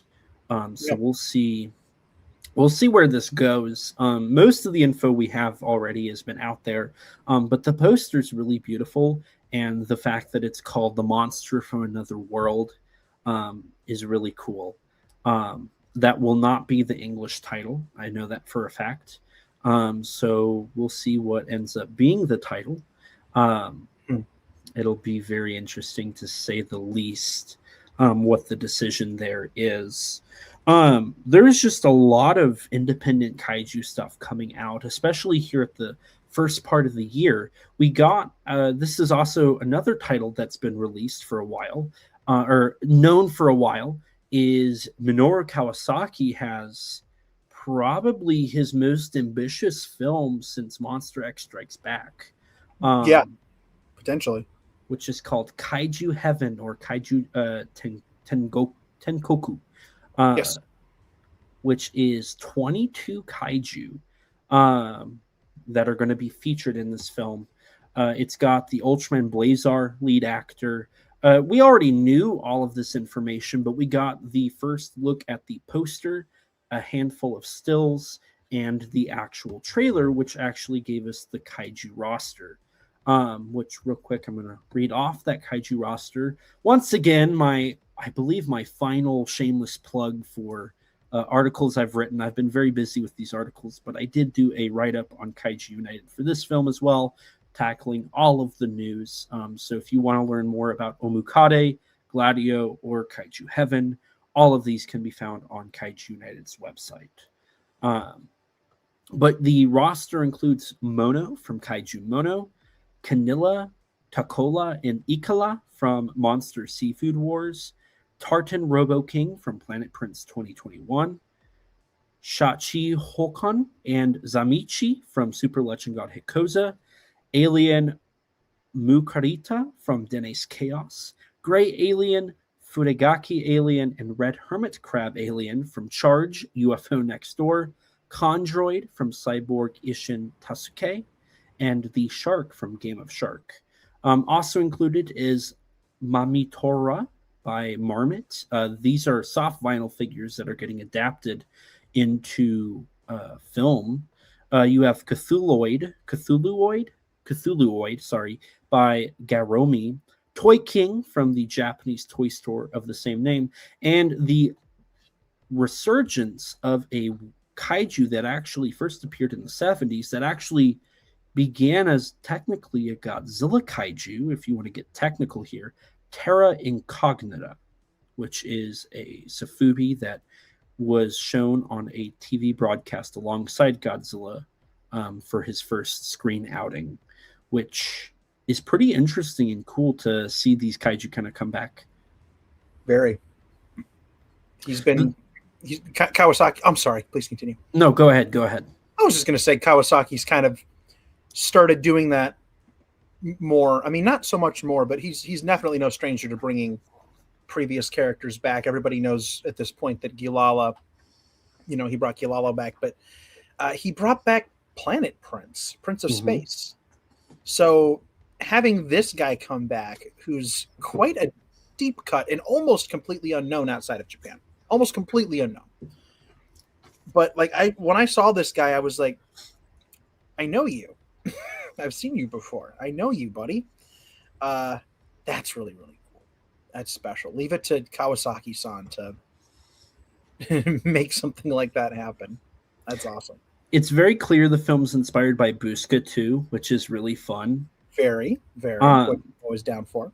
The idea actually stems from an Akio Jisoji idea, which I always love it when Kawasaki can go back to Jisoji, because that was his mentor. Like, Jisoji worked on Earth Defense Girl Iko-chan 2, which was Kawasaki's second commercial work, and it was his fifth film because he did Futo, Square Root, Ultra 7, Iko-chan, and Denace, and then Iko-chan 2. So it was his fifth work he had done. Yes. Or Esper Razor, so I guess it's 6. Sorry. 6. Okay. So that's really cool. Most of the information was already released about this. I do have a synopsis if you want me to read it, or Danny, if you want to read it, I'll let you if you'd like. No, go for it. You got this. So we have Hiroyuki Asatani, a single father who runs a used record store in Asukasa. His son, Kenta, is in the 4th grade and believes that monsters really exist. However, he is shocked when he sees a wrestler emerge from a monster costume, which, side note, the Kaiju Big Battle, is that what it's called in Japan? Mm-hmm. They directly worked with Kawasaki on this film, so all of that cast and crew show up in this film, so that's really fun. That's really cool. In the dressing room of a monster wrestling match, on his way home, disappointed, Kenta meets a real monster named Mamitora and befriends him. Mamitora becomes a resident at the Asatani family house and helps out at their store. One day, Inaba, a regular customer and music fanatic, plays a record he stole from the store, causing a strange incident, and Inaba is possessed by the monster Big Mon. Meanwhile, in Asukasa, monster cosplayers are transforming into monsters one after another and going on a rampage. Big Mon is reviving sleeping monsters from around the world and is attempting to destroy the world with an all-out attack. Mamitala grows gigantic and, together with another monster, Terra Incognita, attempts to defeat the monster army. Will they be able to defeat Big Mon and his army, or will the world be destroyed? So Big Mon is inspired by Daimon from Yokai Monster Spook Warfare, which is really, really fun. But this is actually, I think, my most anticipated Kawasaki film from the last handful of years. It sounds really cool. This sounds ambitious. This sounds like if you're into what this gentleman does, and everybody should be giving him a shot. He has really, ever since, I'm going on 20 years now, ever since Monster X Strikes Back, very much downscaled what he's done. His work has gone from being kind of at the more modest but still blockbuster. I'm working with I almost said Shinjuku. I'm working with Shochiku levels of prominence and budget to stuff that's crowdfunded and very much driven by himself. All lovely films, but very modest in their scale. And I have a feeling this is not going to be. This is not going to have Shochiku money behind it by any stretch, but this to me represents kind of a shift back to a larger scale thing. Off the top of my head, I want to say the most in terms of just number of monsters that have been in a Kawasaki film recently, and I'm talking full on kaiju, people in suits, all this crazy stuff that we love. Seafood Wars was the last time, right? Yeah, so this easily breaks that record. It has to hold some kind of record. So I believe the idea behind it was they wanted to have the record for the most amount of kaiju, which was previously held by Final Wars. Yes. Or no, I think maybe the record I as think of right it's now, Mega Monster Battle. Yeah, like that's like ridiculous. Now, there are supposedly 100 monsters in the army at the end of the film. We don't see 100 different characters. I don't think there are actually 100 monsters in the film, but there are dozens and dozens and dozens and dozens and dozens and dozens and dozens and dozens. There's so many monsters in that film. So there's no way that record's going to get broken. If you want to talk about suits, like just throw the suits out in general and kind of broaden the definition a little bit. It's possible that Takashi Miike's first great yokai war film holds the record because there are literally thousands of spirits that get rocketed away in that explosion because they're all coming to party. But in terms of suits on screen, I think Mega Monster Battle is pretty much unbeatable. But this is probably either a number 2 or a number 3 because I know it has more than they've been marketing the fact it's been more than Destroy All Monsters. And I think it beat Final Wars because Final Wars only had like 1 or 2 more monsters. Yeah, Destroy All Monsters tops out at 11. Final Wars, if you separate Monster X and Kaiser Ghidorah into 2 different characters, as the back of the DVD did with icons, then it's 15 creatures. So this one wins. It beats out. It'll have more monsters than any Godzilla film by the time it's done. Which is so. It probably is a number 2, then I would assume. Probably only behind Mega Monster, or maybe another Ultraman movie, now that I think about it. Yeah, I think so. I don't know how many Hanuman meets 7 superheroes or Hanuman meets 11 superheroes has, but that might beat it. Or even Jumbo Ace and Giant. I actually don't recall, but they have a lot of monsters in those films, but it's not 22. It's not this many. Which Kawasaki, man, what a blessing he is. What a gift to the world this man is. Seriously. Look at this. Look at this poster. Look at these pictures. If this doesn't fill you with joy, I don't know what would. This next year has a lot of promise when it comes to the world of kaiju entertainment. Even, we've talked about Gladio, we've talked about Kaiju Heaven. We've even tackled some of the other international productions. But one that is getting a sequel that, as of the time of our previous recording, had not had much news about it, is Onsen Shark 2, or Hot Spring Shark Attack 2, Great Kyushu Showdown, I believe is the official English title. Yes. The first one, before I watched it, I was hesitant to count it as a kaiju movie. Danny, have you been able to watch the first film yet? Sadly not. Need to. So, I won't dive into spoilers because I think it's definitely a film that's worth not spoiling. But I will say that after watching it, I had made the deduction that it technically counts as a kaiju film. So obviously this film, we had a teaser trailer, a handful of stills from the trailer, and some of the information come out about the film. There is very clearly a giant shark that is going through Kyushu with tokusatsu effects. So that's very promising. It's apparently double the budget from the first one, which is also promising in of itself. Yes. Mark Polonia, who, if you are aware who he is, he's done films like Virus Shark, Shark Encounters of the Third Kind, and a plethora of other background films. He's very popular in Japan. He has done promotional stuff for this film.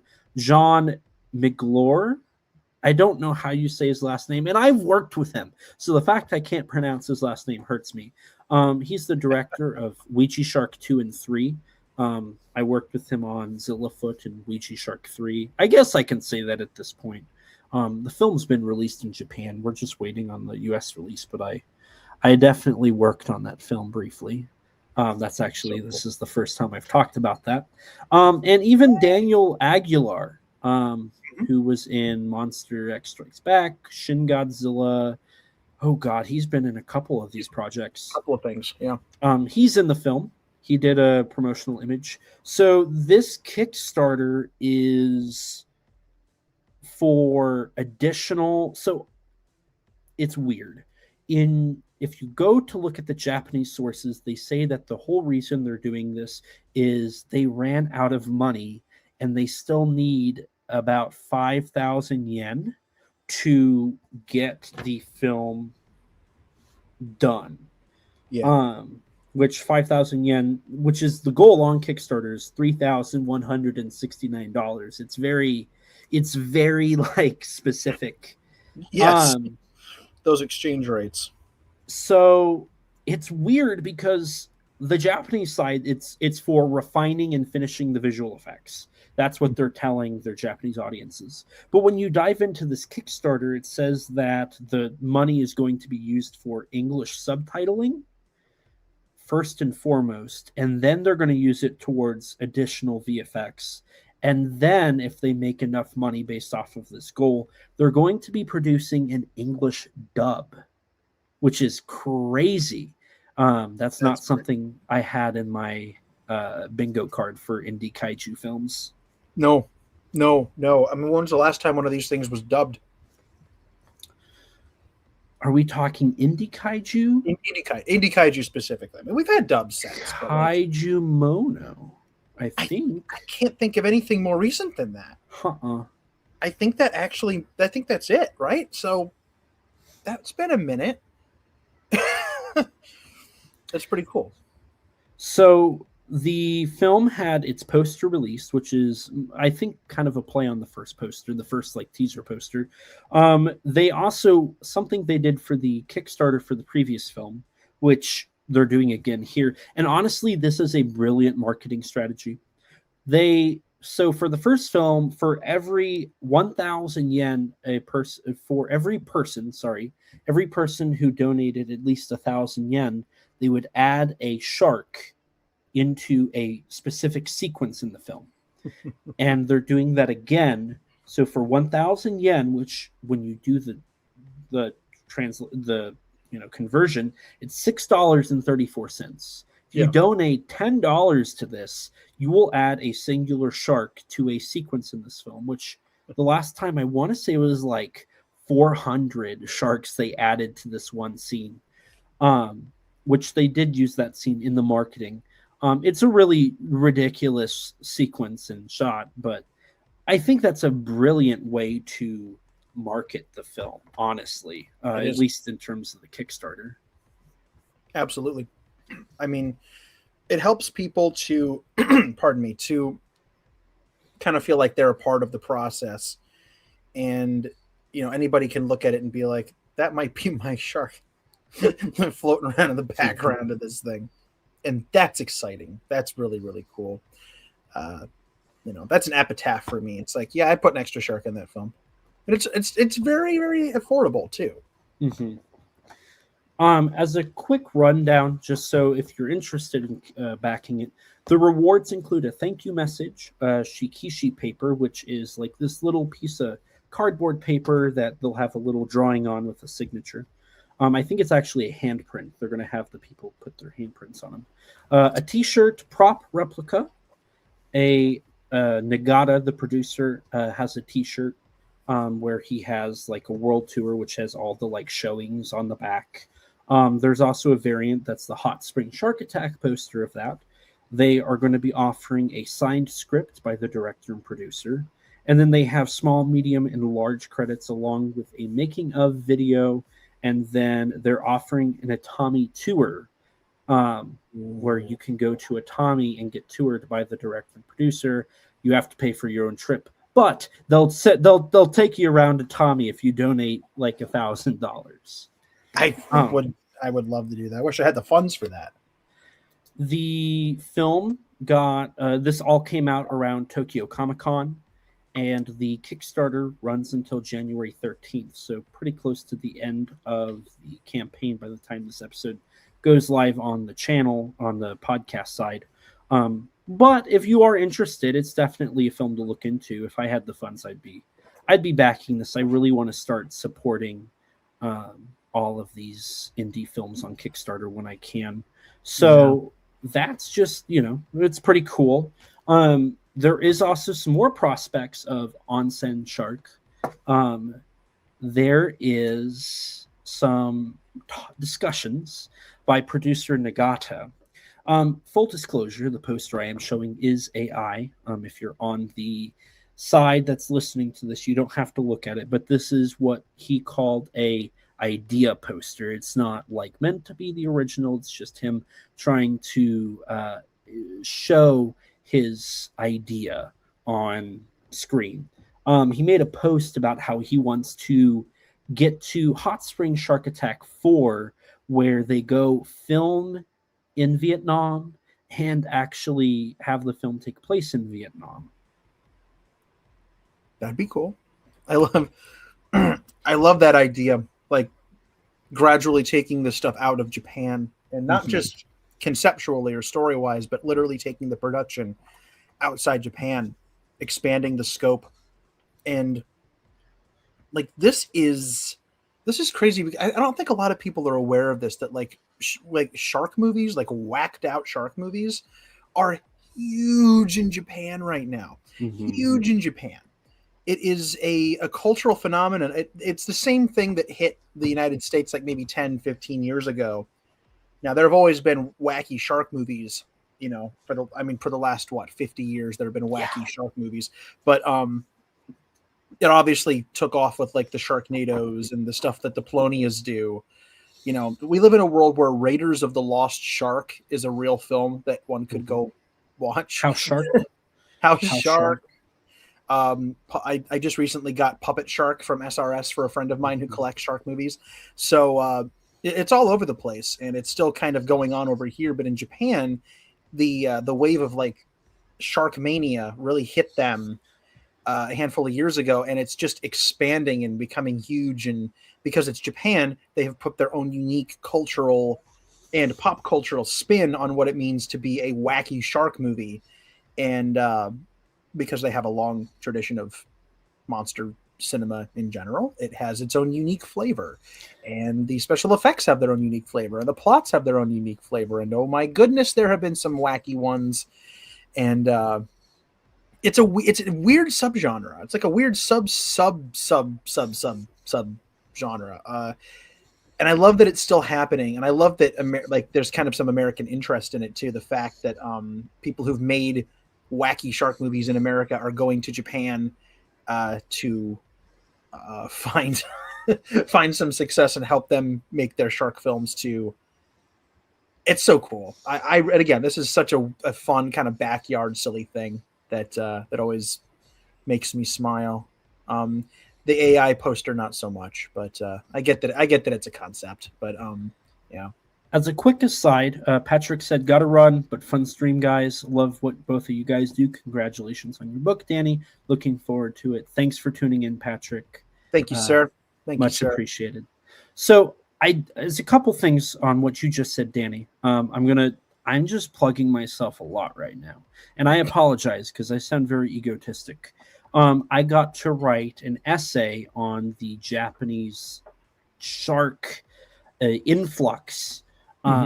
It's liner notes that are on the Blu-ray of Sharkdemic, which was released in Japan as Reiwa Shark. It's known as the first authentic Japanese shark movie in this new wave.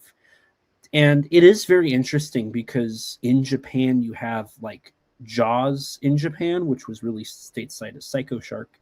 And from that point, it was kind of dead until about 2019 with Reiwa Shark. And then you had stuff like Well Shark, Hot Spring Shark Attack. And, you know, there has been such a huge boom in shark movies. The director of Crying Free Sex has a series of short films called Kintaro, JK, and Sexual Harassment Shark. There's about 10 of these movies. They're like 10 minutes long. Some of them, like the shark grows big. It's really crazy. I've had the opportunity to watch about 5 or 6 of them. Really insane, really crazy, really wild. But regardless, it is absolutely something to definitely look towards. Obviously, like Sharkdemic's available here in the States. Psycho Shark is. Hot Spring Shark Attack, the first one just got released here stateside not too long ago. Well Shark's available. And there's still a handful of other shark movies that have come out. And there's like one short film. I had it once and then I lost it. But it was actually a film it was a short film, but it was Kaiju. It was a Kaiju movie with a Kaiju shark and like a mecha. Films like Hot Spring Shark Attack and Last Shark, which is the trilogy of films that started with Well Shark and then Love Shark. Last Shark actually features a whole sequence with a Kaiju shark and a Kaiju crocodile. So there's a lot of fun stuff, a lot of interesting things going on in the Reiwa era of shark movies. So definitely something I would love to continue to look at and watch and look at. One of the people who's working on Hot Spring Shark Attack actually is doing his own film, Kaiju, or Boy Meets Kaiju, which I hadn't heard of this film until the marketing for Hot Spring Shark Attack. It is a film that has been in production since 2019. It is a feature-length film. Not a lot is known about it. They've been keeping the production pretty tight-lipped. It's produced by the BMK Production Committee. It is now in post-production, and the idea behind it is a boy meets a monster. The director, or the monster Galatea, by director Kengo Okuno, will be featured. The special effects director of Hot Spring Shark Attack, his name escapes me right now, but he's actually the one directing this. So there's a strong possibility we'll have yet another Kaiju film come out this year on top of everything else we've tackled so far. That's pretty dang awesome. Again, it's so much indie stuff. You and I have talked about this pretty extensively off recording, off cast, just how insanely wide the net recently of independent kaiju stuff has been. But not just so much that, the fact that I bring this up for a couple reasons. We all know that there are independent kaiju films being made, and we know that more of them are being made kind of now over this period right now than there have been in quite a hot minute. But the reason I bring it up is if, I don't know, 5, 6, 7 years ago, a project like this gets announced, Boy Meets Kaiju, my first thought is, oh man, I'm gonna have to like get a little devious to try to see this thing. I'm gonna have to hope it comes to a film festival or plays at G-Fest, or somehow magically ends up on the in-house channel that plays in the hotel room at G-Fest, or I can find a copy of the movie that'll play in my collection, or I don't have to pay an arm and a leg to get a DVD for it. Now that I see this, my first thought is, I wonder when SRS is going to call this guy. right? Like the fact that movies like this have just not just the potential, but the high probability of appearing in the United States in an official capacity in what would probably be a pretty decent release, pretty decent decent addition, whether it pops up streaming somewhere or, of course, better than that, you get a disc of it.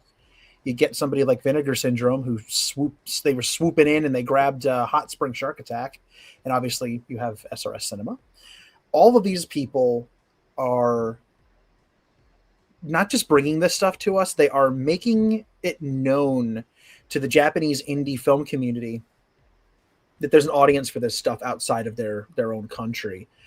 I want to see this, and now it's possible to see it. Mm-hmm. I think that's so cool. Yeah, and I think that's what it comes down to, is just the prospect of, like, you're absolutely right. The idea essentially with working with SRS is pretty much, if I can get it, let's do it. Uh-huh. If it's a kaiju movie, especially, like that's something like I look into. This is a title that there's a teaser out there. There's a teaser that's been out there since 2019, but nobody has watched it and knows about it stateside, which I probably need to share that so it'll get a little bit of traction.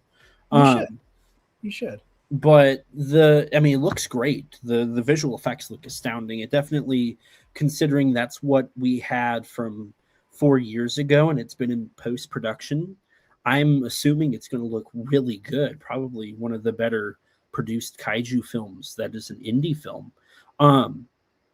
The fact that this stuff is coming, like, I was just having a conversation with somebody today about how the independent kaiju films, which, if I believe, looking here at our list of things to talk about, this is the end of the indie side of things, which has been a huge chunk of this conversation.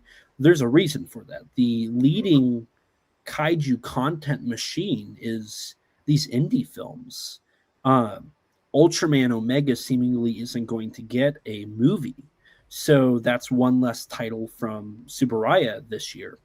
Yeah, you have Super Sentai, which has concluded. There isn't going to be a Sentai show, and what Toei is producing is they have their Red Shadow Reiwa series, which has a kaiju in it, but there's not going to be a movie, especially because it's not done very well in Japan. You have number one Sentai Gozuger, which has been in development struggles since a recent controversy. And, Kamen Rider Zets is going to have a kaiju scene or two. There was a leaked magazine, not a leaked magazine, but a magazine published, like, Kamen Rider Zets was huge. So there's going to be at least one episode that'll be tackling, like, a kaiju. From what it appears, and that's about it from Toei. Obviously, like, Minus Zero will be coming end of next year, but that's really it in the world of, like, big budget giant productions. Everything else is independent, which is why it's important to support these releases and support these guys who are doing it, because next year we're slated to have about 9 kaiju movies, and the only reason we're getting those is the indie films. That's it. Exactly. This is a huge wave of something, and it's been really fascinating to follow it. And that's something that I'm really looking forward to. And this isn't even it. Another recent announcement was the Kaiju number 8 anime is getting its final season, season 3. Alongside a short anime, which I have the number 8 manga. I have most of the manga, but I haven't read them. I know Rex has watched the compilation movie, because there's 2 seasons and a compilation movie as well. And he said the comp movie was boring, but regardless, it's more kaiju. A trailer was released for it. There is a kaiju in it. So it is more kaiju content. It'll probably come end of next year, early 2027. I would like to watch the anime. I know the first season got released on Blu-ray very recently. Yes. in the United States, which I'll probably pick that up.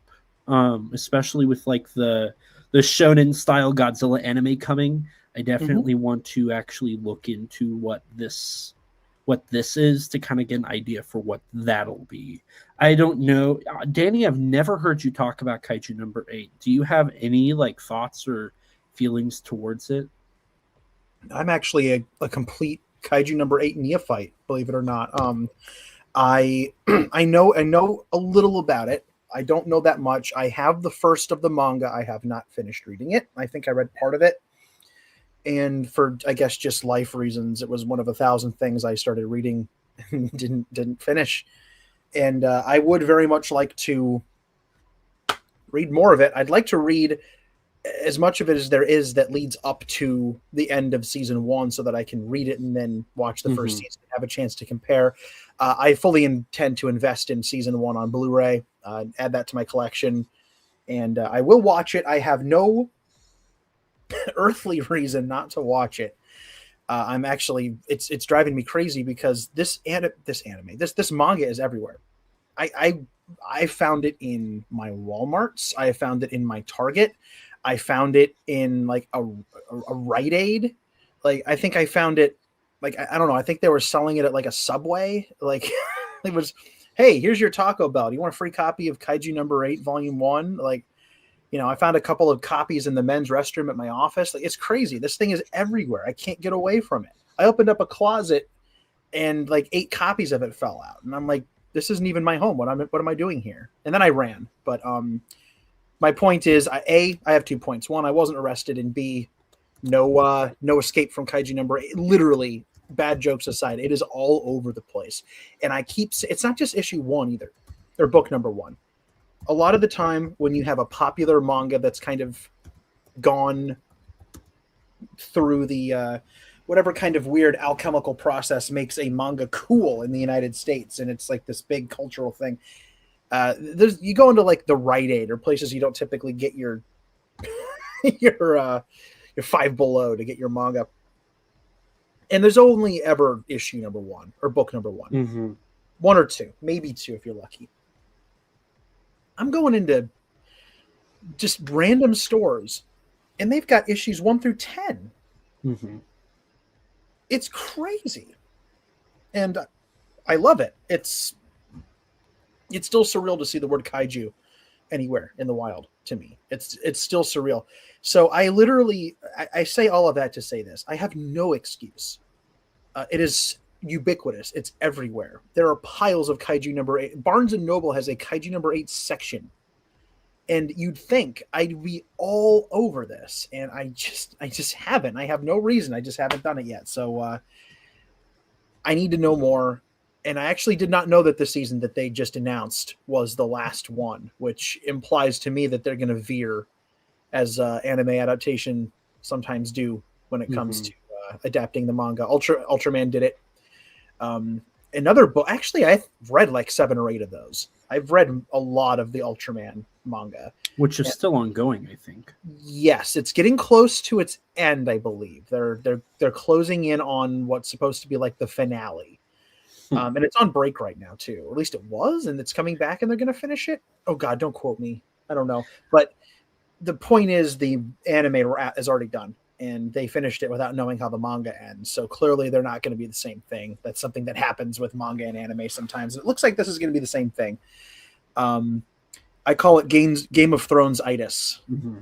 So we'll see. We'll see how this goes, but I don't know enough about the story and the overarching plot and the relationship between the manga and its adaptation to venture any kind of a guess as to where it's going to go, because I really don't know how it starts. I wish I did. I don't have a lot of insight on this one. Maybe next time we talk, I'll have done my research, and I'll be able to answer the question. Another anime that got announced today that I'm kind of curious about, and I know nothing about it. I know there's like a kaiju in the finale, but Dandadan got announced for another season, which I don't know anything about that one, but that's something I do know is coming as well.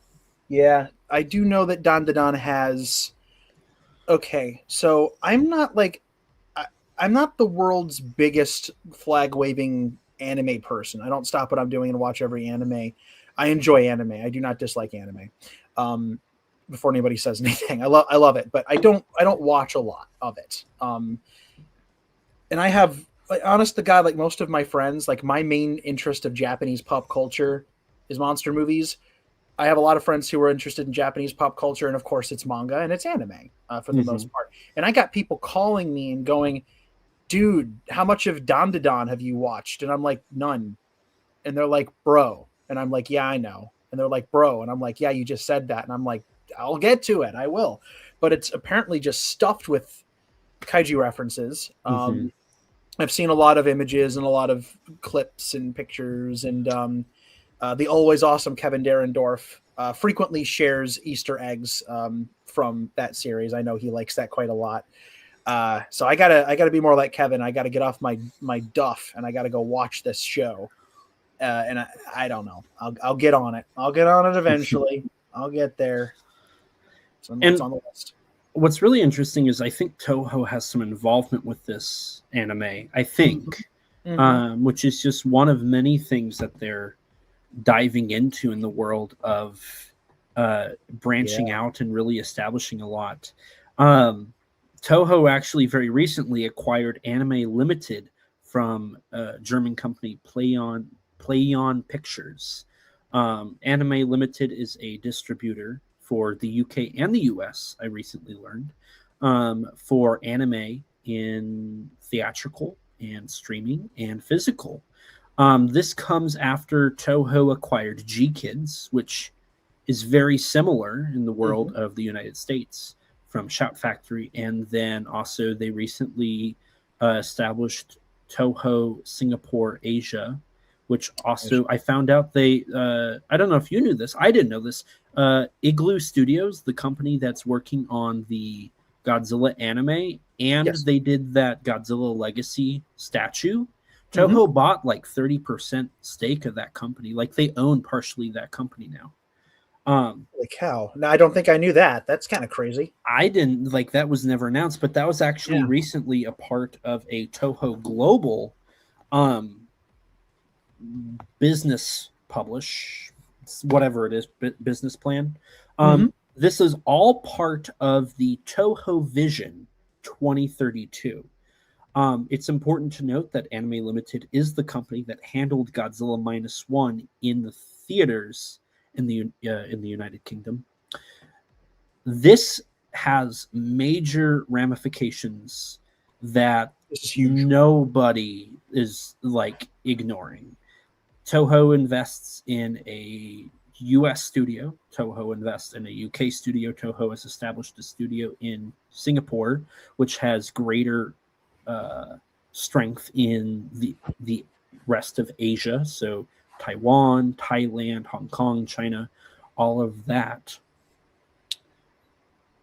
This is all gearing up for a very obvious flagship film.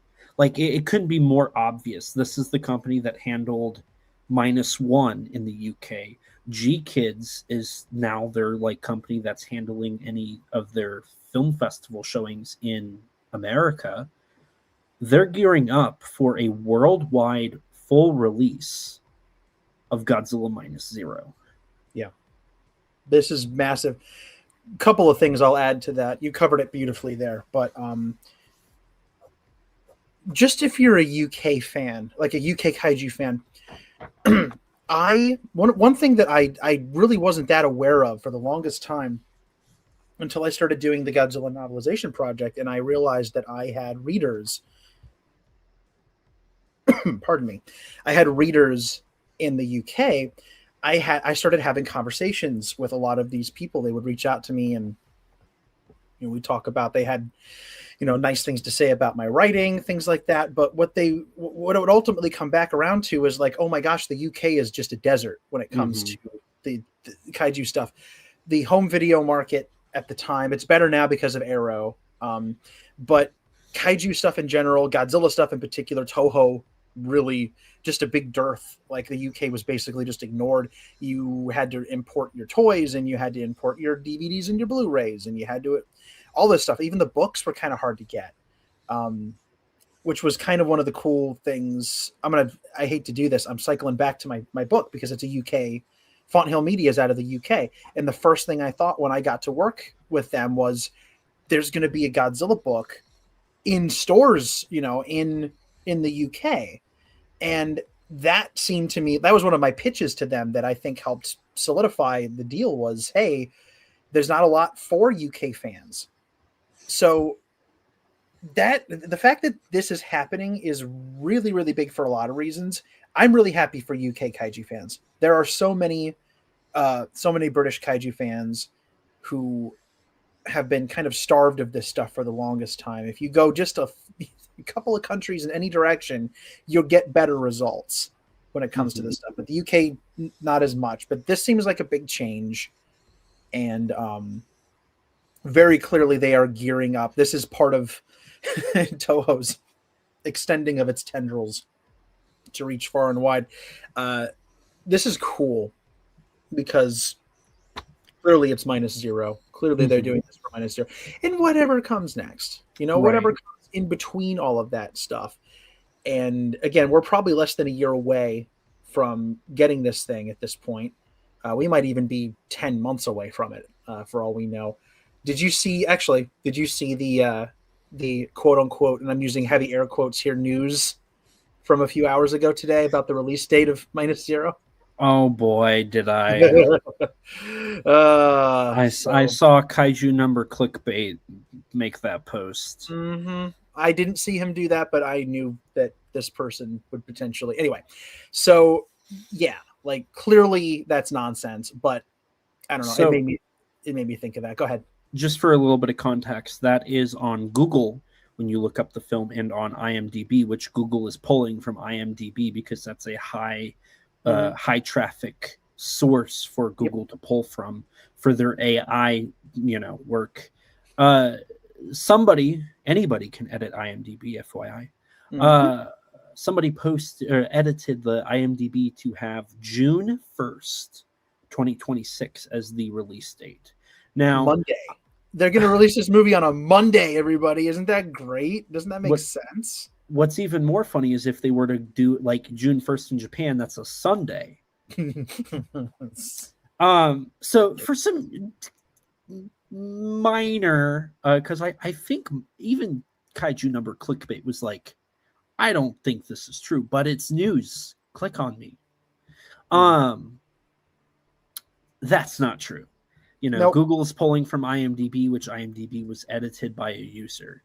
Kaiju or Godzilla -0 is still filming, or they're wrapping on filming. As of November 3rd in Japan, they were still filming. So there's no way that they're done. They might be getting close to completion, but even then, in the Hollywood Reporter, when they announced -0, they said they had international filming in New Zealand and Australia. Was it New Zealand and Australia? Yes. Okay. They still had filming there, which probably was not done until maybe this month. So they are either wrapping on filming or are still filming. They have the editing of all of that filming and the polishing of all the CGI and the sound design and the promotional material and the promotional campaign, which will be at least 6 months. Yeah, first of all, the June, I'm going to preface this by saying that the June 1st date is complete nonsense. Could we be seeing a trailer around that time or teaser? Possibly. I think we'll get it. I think we'll get it at SDCC. I think they'll do that. Oh my God. Could you imagine Toho shows up and they've got their own, They had their own booth like for the last 2 or 3 years. They have. Like what if they have a Hall H panel? That's what I mean. Like right. it's Toho. They've been growing their SDCC. I derailed us completely. They've been growing their SDCC presence for the last couple of years, but they've never done a Hall H because they haven't ever really had a reason to do a Hall H themselves. Legendary's done Hall H. They haven't for a while. Hall H does not have the prestige that it used to. For anybody who might not know what I'm talking about, because that's how long it's been since this was relevant. The gigantic presentation hall. This is back at when San Diego Comic-Con used to be the place to go for movie studios announcing their slate of upcoming motion pictures. They would show off teasers that would only be shown there to the audience. People would wait outside to get into this giant auditorium for days. People camping out for days so they could see Warner Brothers and Disney and Universal, all the big studios do their big announcements for the next couple of years. That's where Godzilla 2014's first mood piece, quote unquote teaser, not really, was shown off. The Skull Island teaser, the still lost King of the Monsters footage was shown off with the JFK speech. That spot is Hall H. It's the biggest place that the San Diego Convention Center can show off. I've actually just this year I've never been to SDCC, but I did see the San Diego Convention Center this year for the first time. I didn't go in, but I was outside of it, and it is flippin' huge. And I could only imagine how. I've only ever seen pictures and video of Hall H, but it's giant. But that used to be where this kind of thing was. And every year another big studio dips out of Hall H. Nobody particularly cares anymore. But if Toho were to step in and have some kind of presentation, and this is like, that would be a big global stage to show this thing off. So you know what, Raja? I think you're right. I think that would be cool. Because, I mean, it would be what, the first week of July? It's either the first or second week of July. It's always within a week or two of G-Fest. Yeah, it's usually pretty close. I'm expecting a December release date because that's for summer break in Japan, if I remember right. That's the time when most students are, not in school. That's, historically speaking, when the most successful Godzilla films come out. Godzilla just does very well in December. Yes. The timetable of this film is very similar to -1, except it's like a couple months behind. Yeah. I would say like a month or two behind in terms of production. So if they're behind schedule, obviously with -1, they were already done pretty far advanced, because like they had the subtitles ready really quick. That takes usually 2 months. Actually, it does. I recently learned through a friend of mine, it takes about 2 months for English subtitles to be created for films from Japan, because they have to use the script, translate the script, transcribe the film, translate the film, time it, proofread it, get it confirmed, and then finish it. That's like a really condensed version of how that process works. But it takes about 2 months. So the fact that -1 was ready for December, they had to send those files probably about 2-3 weeks in advance. So pretty close to the November release. So they had to have that film done probably around September of 2023. So the odds of them doing something in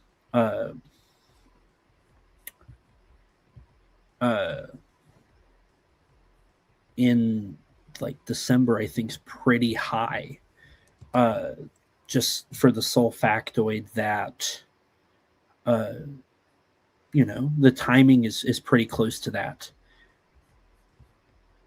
Exactly. I think it lines up particularly well.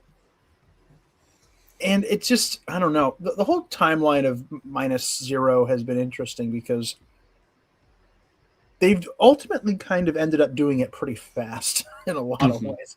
That's not unusual for the Japanese film industry. It's not unusual for Godzilla. This is a little off topic. It does give me pause because I think one of the secret weapons for -1 was that they had an extended amount of quarantine time to tinker with this thing in the writing room. Not the writing room, but Yamazaki had a chance to tinker and toy around.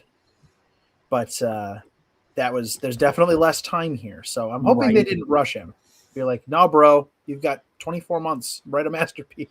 The only thing, sorry to cut you off here, I think the only benefit is it was very clear Yamazaki had an idea during production. And from, I think it was with Rotten Tomatoes, he did an interview and he was like, if the foreign fans want a sequel, if fans want a sequel, the foreign fans need to go see the movie. And he was like, I have an idea. So I think before before they made the decision to do a -0, I think he was already kind of working on that idea. And another benefit Yamazaki has, and this is my go-to, is his Always trilogy. Always Sunset on Third Street was well received. It did very well. Always Sunset on Third Street 2, however, did even better in terms of box office, awards, and just general opinion. The second film, which happens to have Godzilla in it, FYI, got considerably better reviews. And so I suspect that Yamazaki might actually have a good idea on how to handle sequels. Hopefully. I have no doubt. There's that little part of my brain that says the corporate machine wanted something very quickly, and based on the sudden kind of unexpected global success of the first film, and they might have been like, come on, man, but I really do. I listen, nobody who bets against Yamazaki has yet won that bet. The man seems to be incapable of delivering like badness. Like, I just don't think, some of his films are stronger than others, but I don't think he does bad films. I just don't think it happens. And this is too big of a deal. He cares about it too much. This is what his career has been leading to in so many ways. So,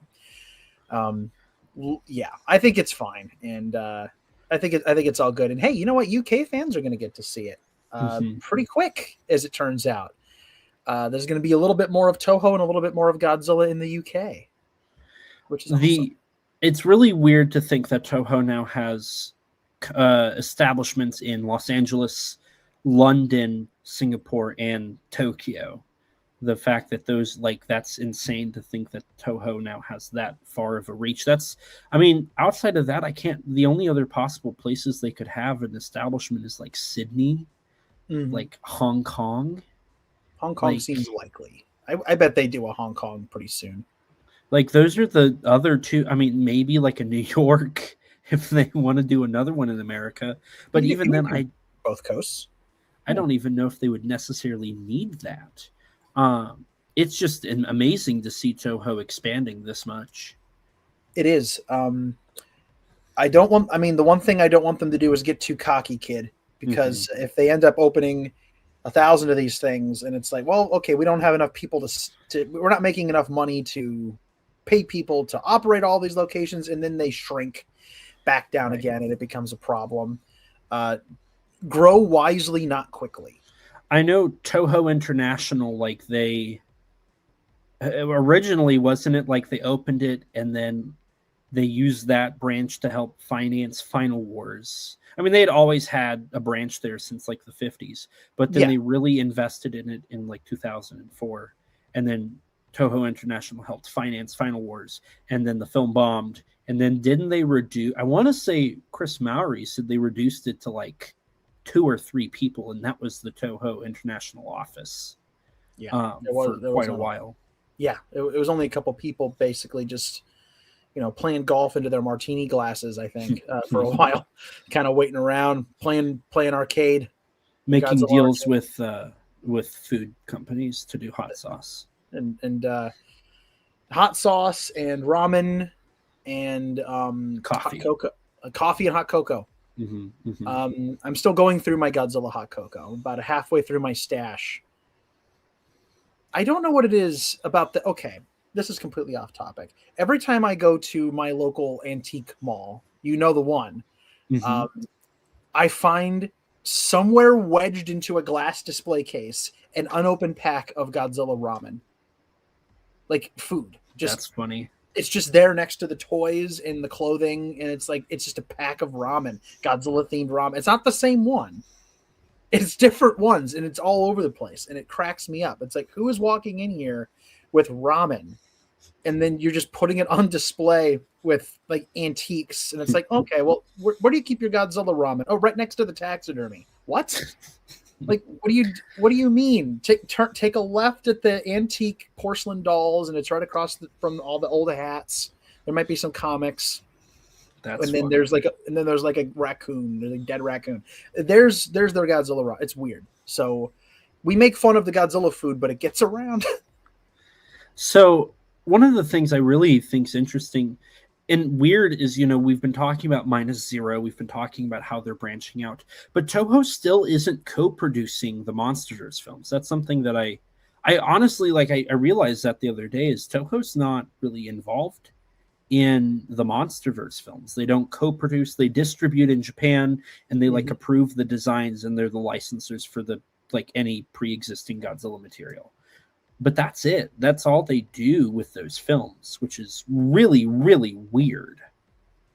They're very hands off, and it's weird on one level, but also it kind of makes sense on another, because all they really got to do is sit back and let the paychecks roll in, right? Just let the cash, let the box office receipts just kind of tumble into their pocket. They just got to sign some paperwork and say, okay, here's Godzilla, here's King Ghidorah. Don't do this list of things to them.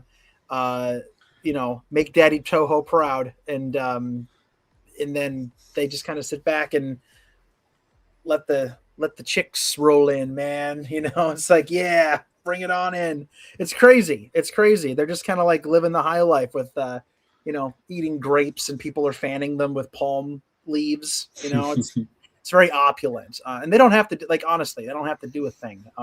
So if you're Toho and you don't have to lift a finger or put that much capital into your film other than local distribution and Americanization, that's not a bad way to earn passive money.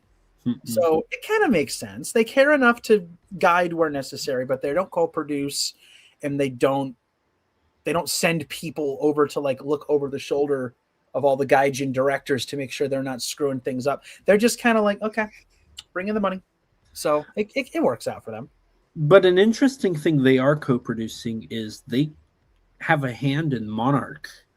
They have a couple of producers that I wonder if they had a hand in like the casting for the Japanese cast. We do know that Monarch season 2 shot in Japan. We actually get a clip of that in the trailer for Monarch, but we also recently got a brief glimpse and confirmation that Monarch will once again have Godzilla return, which was no shock. Toho's co-producing. Yeah. They're in Japan. Oddly enough, Godzilla has yet to go to Japan, besides that one shot in Monarch season 1 where he's swimming near like the Ogasawara Islands or whatever. But we get a shot of Godzilla roaring, which I thought was from the Call of Duty game. But I think that just speaks volumes to how the design of the CGI is in the shot. It's very similar. It might not be fully polished yet. I do like the colors. I do like the atmosphere. They've definitely given him a little bit more of a KOTM blue glow, because we're getting closer to that in the timeline. This is a nice epic shot, though. I do like it. It's basically just Godzilla roaring in the ocean. He's in some sort of like storm. I've seen some people say he might be near Skull Island, because this is around the time that like the whole Skull Island eternal storm that supposedly kills the Iwi but then doesn't. Whatever. Barnaby's got his work cut out for him. Let me tell you. Barnaby needs a raise, I think, and maybe like a basket of muffins for motivation. Because for anybody who's thoroughly lost, Barnaby Leg has remained, and perhaps always shall be the craftsman and caretaker of MonsterVerse lore. He's kind of been working on wrangling the disparate threads of the MonsterVerse since 2014. Wrangling is a strong term to be using. It is I didn't say it was successful. I just said that he was like, wrangling was the idea, which, if there's some kind of obvious, okay, I'm not trying to like take massive dumps over here, but like the guy has been involved since the beginning, and since the beginning, the novelization, the film, and the comic all have very conflicting plot lines, to the point where it's kind of infamous now what's canon and what's not canon in the MonsterVerse. What you use from one to fill in the blanks from another, what counts, what doesn't count. And especially since every one of these films, with one exception, has been touched by a different director, and the books are being written by multiple people, and there are a bunch of spin-off comics and a Netflix show and now an Apple thing. This is a thing Elijah and I have talked about before. Poor Barnaby has to juggle all of this and somehow make sense of it, if he's even still doing it. I believe he is. The idea that there's a MonsterVerse canon guy just doesn't make sense, because they didn't even keep canon between the movies. No, the movies are all conflicting. The movies conflict, and the tie-in material for each film. Back when there was only one MonsterVerse anything, before it was a MonsterVerse, it was literally just a Gosh Jira film, and its Gosh Jira book adaptation, and its Gosh Jira prequel graphic novel, and all three of those didn't even match up. So I don't think about it that hard. I get a good chuckle out of it. It doesn't make me upset. I've got better things to do and better things to be upset about than movies not linking together perfectly. But it is kind of hilarious to me. And if I were a couple of ticks in one direction in my brain, probably a little more frustrating than I think it is. But it just makes me laugh. It's kind of like Godzilla versus King Ghidorah. Like it doesn't make a lot of sense, but it makes, I don't know. I like thinking about it. I like trying to like mesh it together in my head and come up with, that's my one nerd thing that I love to do, is I love to come up with like mental, headcanon for writing shortcomings. Always a nice, fun exercise. Gets you to think. My favorite thing is going on to certain platforms and just telling people that things aren't canon, and then just watching the chaos ensue. Steam start erupting out of people's ears. Yeah, it'll be wonderful, and then you'll get told that in the Japanese fandom it doesn't matter if they're canon, and it's a ton of fun. It's so much fun. The internet is a lot of fun, and you get a bag of popcorn and call it good. Yeah, you just kind of lean back in your seat and just let the fandom passion wash over you. It's all great. It's definitely not vitriolic and dumb. Did I say that out loud? I'm sorry. That's fine. Anyway, this is a nice moody blue picture of shiny Gosh Jira. It's awesome to see. I mean, next year we have a lot of stuff coming. Monarch obviously is coming. -0 is coming. We'll be getting the first promotional stuff for Supernova probably. Actually, most definitely, because that film's set to release in March. It'll start its promotional campaign late 2026. There is a lot coming. Earlier we had talked about the Mothra pop-up store in the Godzilla vs. Mothra 4K and all of the stuff that's coming with Mothra, but we also recently got leaked from Aaron, the Japanese rating system, that there are 4K restorations planned to be shown of 2 more Godzilla films, 2 more additional films. We have Godzilla vs. Space Godzilla, which is the last of the Heisei era that was needing to be restored. Now set to be released sometime next year. And then we also have Godzilla 2000 Millennium, the last of the 90s Godzilla films, coming to theaters next year. So that makes 4 Godzilla films coming to 4K next year, making it pretty close to everything being done. 2000 is the second Millennium film to come out. All that is left in the franchise, in the world of the Japanese side, in the live action scene, is Godzilla, Mothra, King Ghidorah, Giant Monsters All Out Attack, Godzilla Against Mechagodzilla, and Godzilla Tokyo SOS. The anime trilogy does not have 4Ks yet either.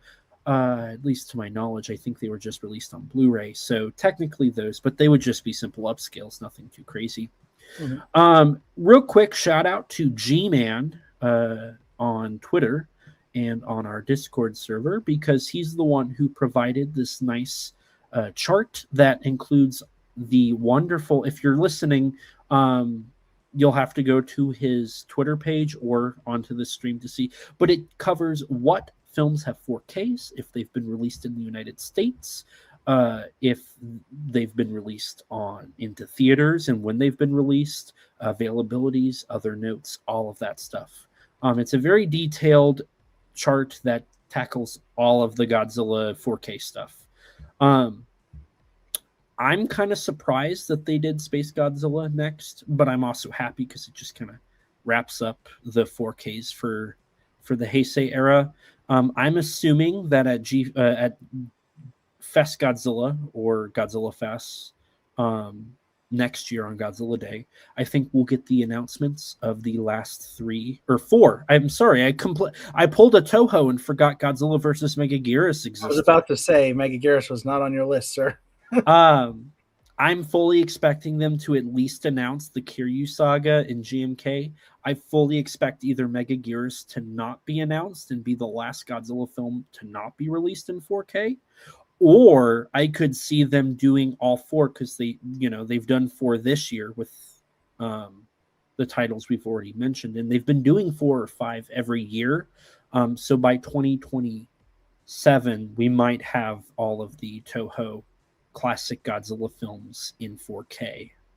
We might. Well, we being a somewhat Japan. relative term.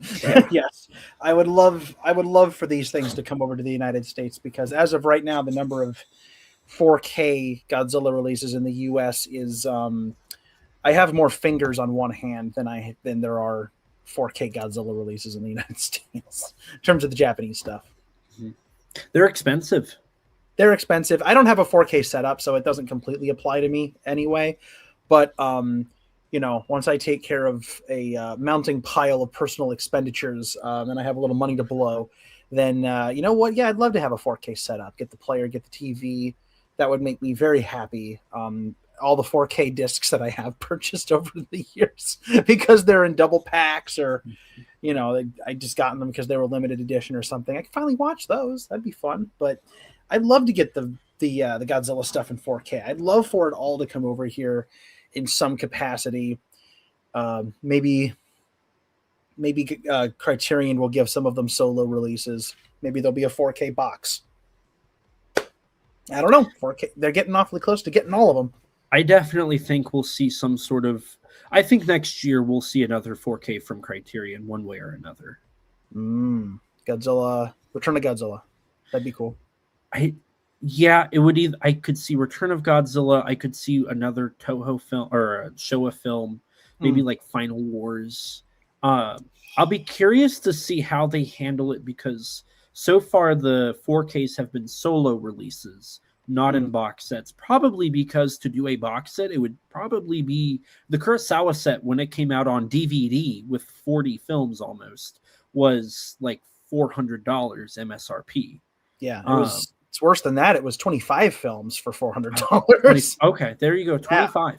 So considering that was 25 films, this would be a similar total. But on Blu-ray or 4K, in a world where inflation has increased that price by probably, another 50%, the idea of spending $500 to get a Godzilla film box set is not ideal. The one downfall, and Danny, you and I have talked about this, I've talked with Rex about it, is once all of these films are in 4K and released on disc and then brought to the United States and released, that's probably the end of Godzilla on home media. I mean, the Showa set alone was like very much an end of an era. This is something I think I've talked about before, but I could be wrong. Recently, I did some research, and the only Godzilla films now available on DVD is King Kong versus Godzilla in like 3 different formats. Godzilla 2000, Godzilla versus Mechagodzilla 2, and I think Godzilla against Mechagodzilla is another one that's available. And that's it. Like the amount of Godzilla films on DVD, even though I get it, DVD is a format that is phasing out, even though it is still the highest selling format. Yeah. That's insane. Like, it used to be you could only get the films complete in DVD, and then it became Blu-ray. And now we're getting to a point where once the Blu-rays, I mean, we're almost in a area where like only one company has them, and they're doing Blu-rays and 4Ks, and soon those 4Ks will be the only way to get these films, probably in about 30 years. But with those 4K releases, like, you can go up to 6K with film stock, but I don't see, 6K is a slight increase. I don't see Toho spending the money to actually do full-fledged 6K releases once that becomes something that is more common. I don't think they'll do it. At a certain point, the human eye stops perceiving the difference. And the only thing I could potentially see happening realistically, and I despise the fact that I'm even going to say this, is they could try to, like, especially with the older films, the classics that are now 70 years old. The only way forward, which they should absolutely never do, but look at the world we live in now, is to like AI the hell out of them and make them smooth, plasticky abominations that get rid of all the beautiful film grain and AI and missing frames and.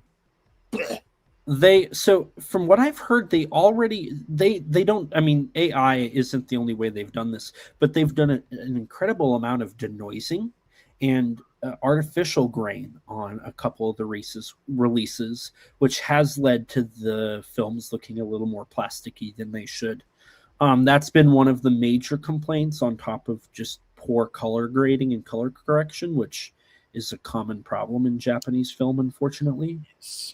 Which does tie us back to Space Godzilla, because the current international, and I'm talking strictly the international print that's available on Blu-ray right now, and I believe digitally, I think, for Space Godzilla, is just as purple can be. It is purple the movie. Look at the sunrise ending shot of that film.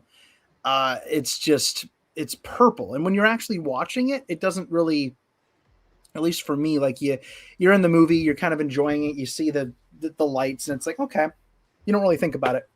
You look at the original color grading on the thing, it's two completely different films.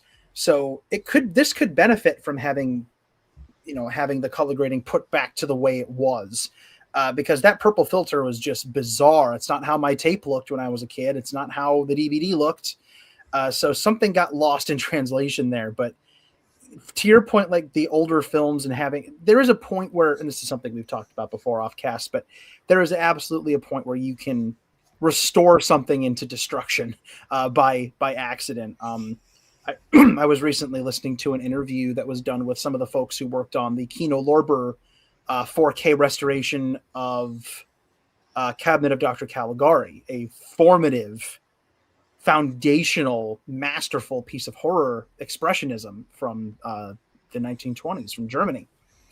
And they got to the point where they were restoring the images to so much, or they at least ran the risk of restoring them so much, that you could see the nails pounded into the walls of the set, because all of the set, everything in Caligari is artificial. All the sets are plywood painted with these, grisly shadows and long expressionistic, just all the receding depth in this thing. Just amazing. They painted the shadows onto everything in that film, and it was all put together on sound stages, artificial, hauntingly so.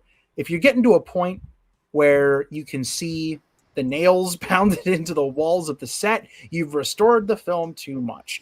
If you can get to a point, this is a 10 or 15-year-old thing, but and again, I'm a broken record here, but for anybody else out there, when they restored Scarface to the point where you could see the line of prosthetic on the actual scar, you could tell that it was makeup. You've restored it too much. You've taken the grain away. You've changed the lighting. You've changed the color. You've made the film actively worse for the sake of making it like photo real crystal clear. Mm-hmm. Stop that. Don't do that. Don't do that. Don't do that. That's a bad idea. Don't do it. So at this point, I can't see the films being realistically funded for more in-depth restorations. Right. To the point of accidentally like ruining them. I don't know, maybe wait another 15 years for 3D to come back around. And it goes in a cycle of 30 years. So we're getting close. And they'll put 3D versions out. I would love to see King Kong versus Godzilla in 3D.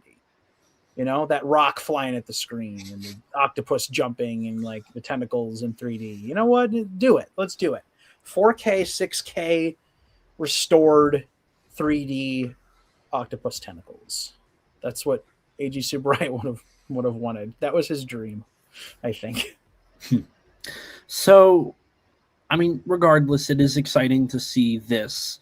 And definitely by the prospect of by 2030, we will probably have more Godzilla 4K in the US. And we will absolutely have maybe not the anime, maybe the anime. Maybe.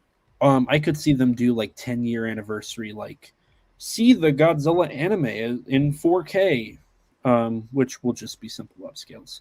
But the point I'm making is we will see all of them in 4K, and they will now be all in 4K, which is nice. Like I said, that was a project that was announced, I want to say, about 10 years ago, with 1 minute of every film restored, and now we're pretty close to a point where every minute of every film is in 4K one way or another, which is really amazing to see.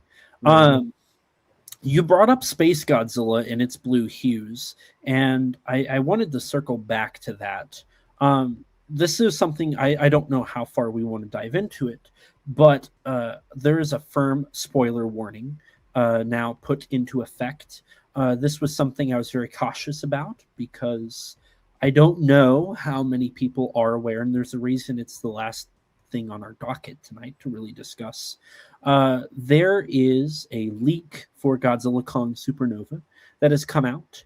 This is not the first time that this leak has come out. Since the title announcement, there has been a discourse on what Supernova might entail. Some people have hypothesized original monsters. Some people have hypothesized licensed monsters to be the big bad of Godzilla Kong Supernova. The film is the third in the trilogy of Godzilla Kong movies. Obviously, we started with Mechagodzilla, a mechanical Godzilla counterpart. The second film had Scar King and Shimo, a ice Godzilla counterpart, and a red Kong counterpart. So surely the third film will not follow suit with doing a counterpart in any shape or form, but it'll be a space-oriented monster, perhaps another alien like King Ghidorah. Who knows?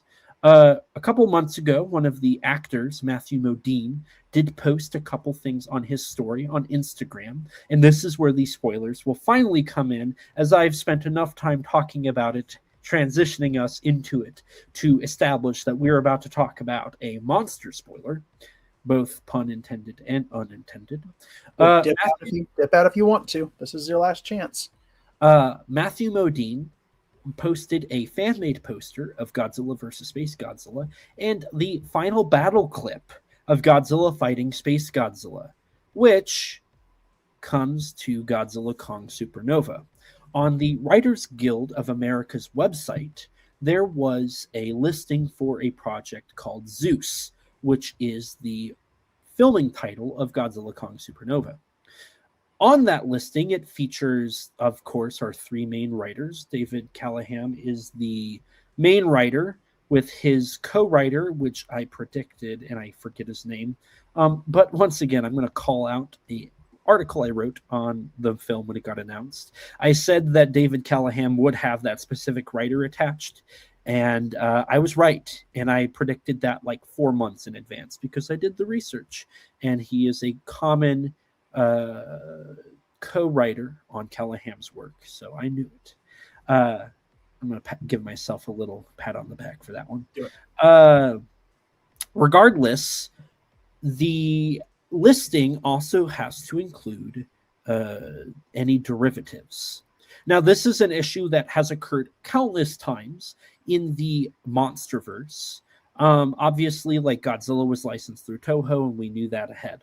When Legendary licensed Godzilla, Mothra, and King Ghidorah, they knew they couldn't keep that a secret. Like, that was something that the license would get out because they have to credit where credit is due.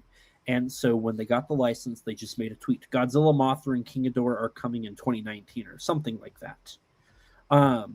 For Godzilla, or for Kong Skull Island, in the credits, they had to credit Godzilla, Mothra, Rodan, and King Ghidorah. So the post-credits scene that came after all of that was spoiled. Why they didn't put that before the, like, doing a mid-credits scene, I don't know. Would have made better sense, because I definitely remember sitting there in the theaters, seeing that and being like, oh, they're going to show up. The end credits scene is them, without needing any like spoilers. I want to say there was a leak about Ready Player One's credit for Mechagodzilla. Oh no, it was the Godzilla theme was leaked because Yes. they had to credit Akira Ifukube and Toho, and that's when we knew Mechagodzilla was in the movie. And then because of Ready Player One having the Mechagodzilla license, it was obvious that Godzilla versus Kong would have Mechagodzilla. The Mothra leak, I think, was the only time we didn't get that leak through a copyright credit. But the WGA website, going back around to this, credited Godzilla and Space Godzilla. Copyright Toho, all rights reserved. The writing, like misspelled Toho, all rights was missing a space, and the word Space Godzilla had a space between space and Godzilla, which historically speaking is not how you write the name, which is the leading reason why people don't think it's true. However, it is the official website with the official documentation. Everything on there is like lawyer based. It was probably just whoever made that page was wrong. And what really cemented it was after it got leaked, it got taken down. And now we all know for certain Godzilla Kong Supernova will feature Space Godzilla, another Godzilla derivative in this monsterverse. We're going 3 movies strong now.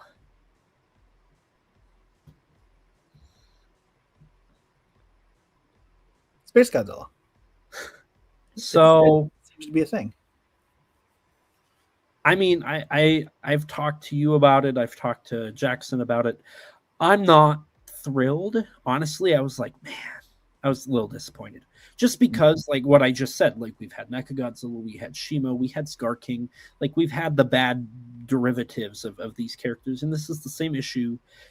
This is my thesis: is the MonsterVerse is going the way of the Heisei era and not the Showa era, like everybody wants to say.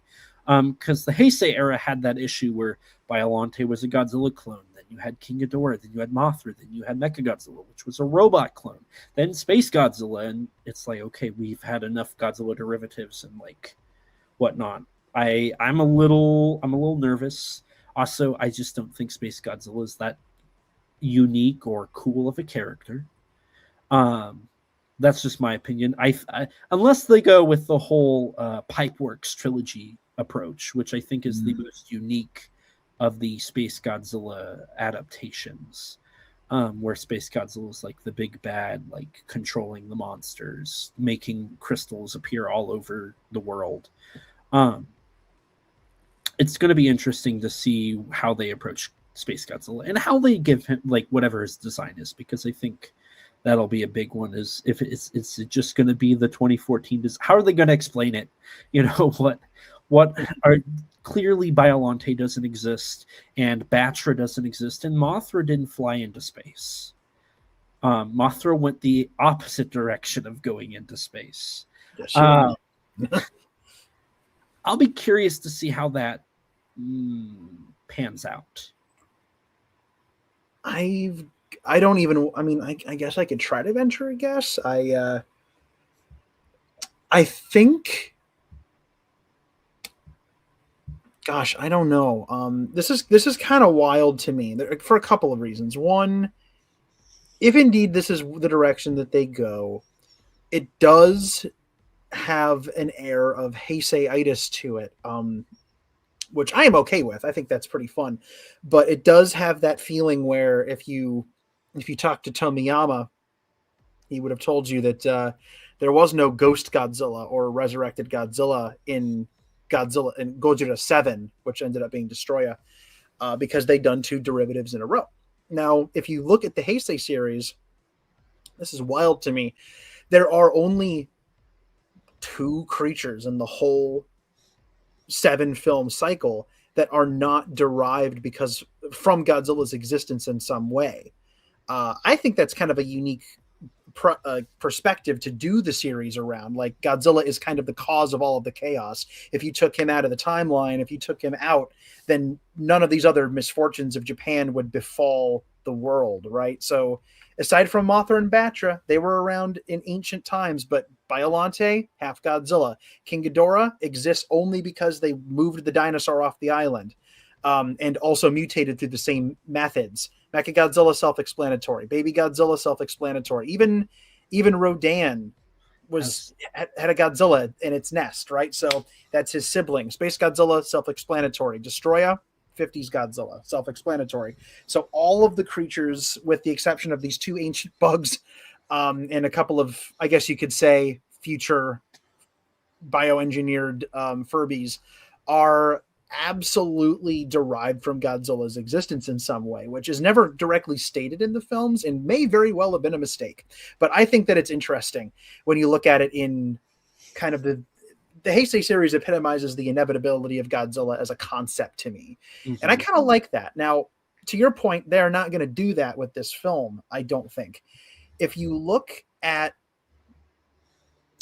if you look at kind of what they've been doing over the years, Shimo popped up in like Call of Duty or something, right? Like years before the New Empire came out.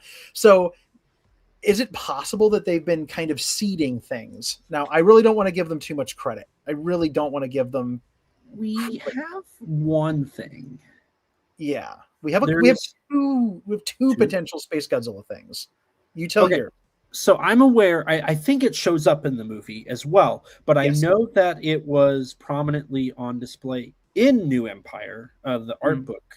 And that is the idea of a star-destroying Godzilla that came to Earth millions of years ago. It looked like Godzilla, but had spikes and like had atomic breath. And that was like it. The Godzilla, the beast who ate a star. Yes. The star-eating Godzilla, depicted as basically a big blue Godzilla with spikes and wings. To be basically, what would a primitive civilization do to depict something that flies? They'd give it wings in an image to show that it could fly. So if they've really been planting the seed of Space Godzilla, that kind of makes sense. The other, much more tenuous, but if you want to go there, it is a possibility, I suppose. There are a heckin' lot of crystals in Hollow Earth.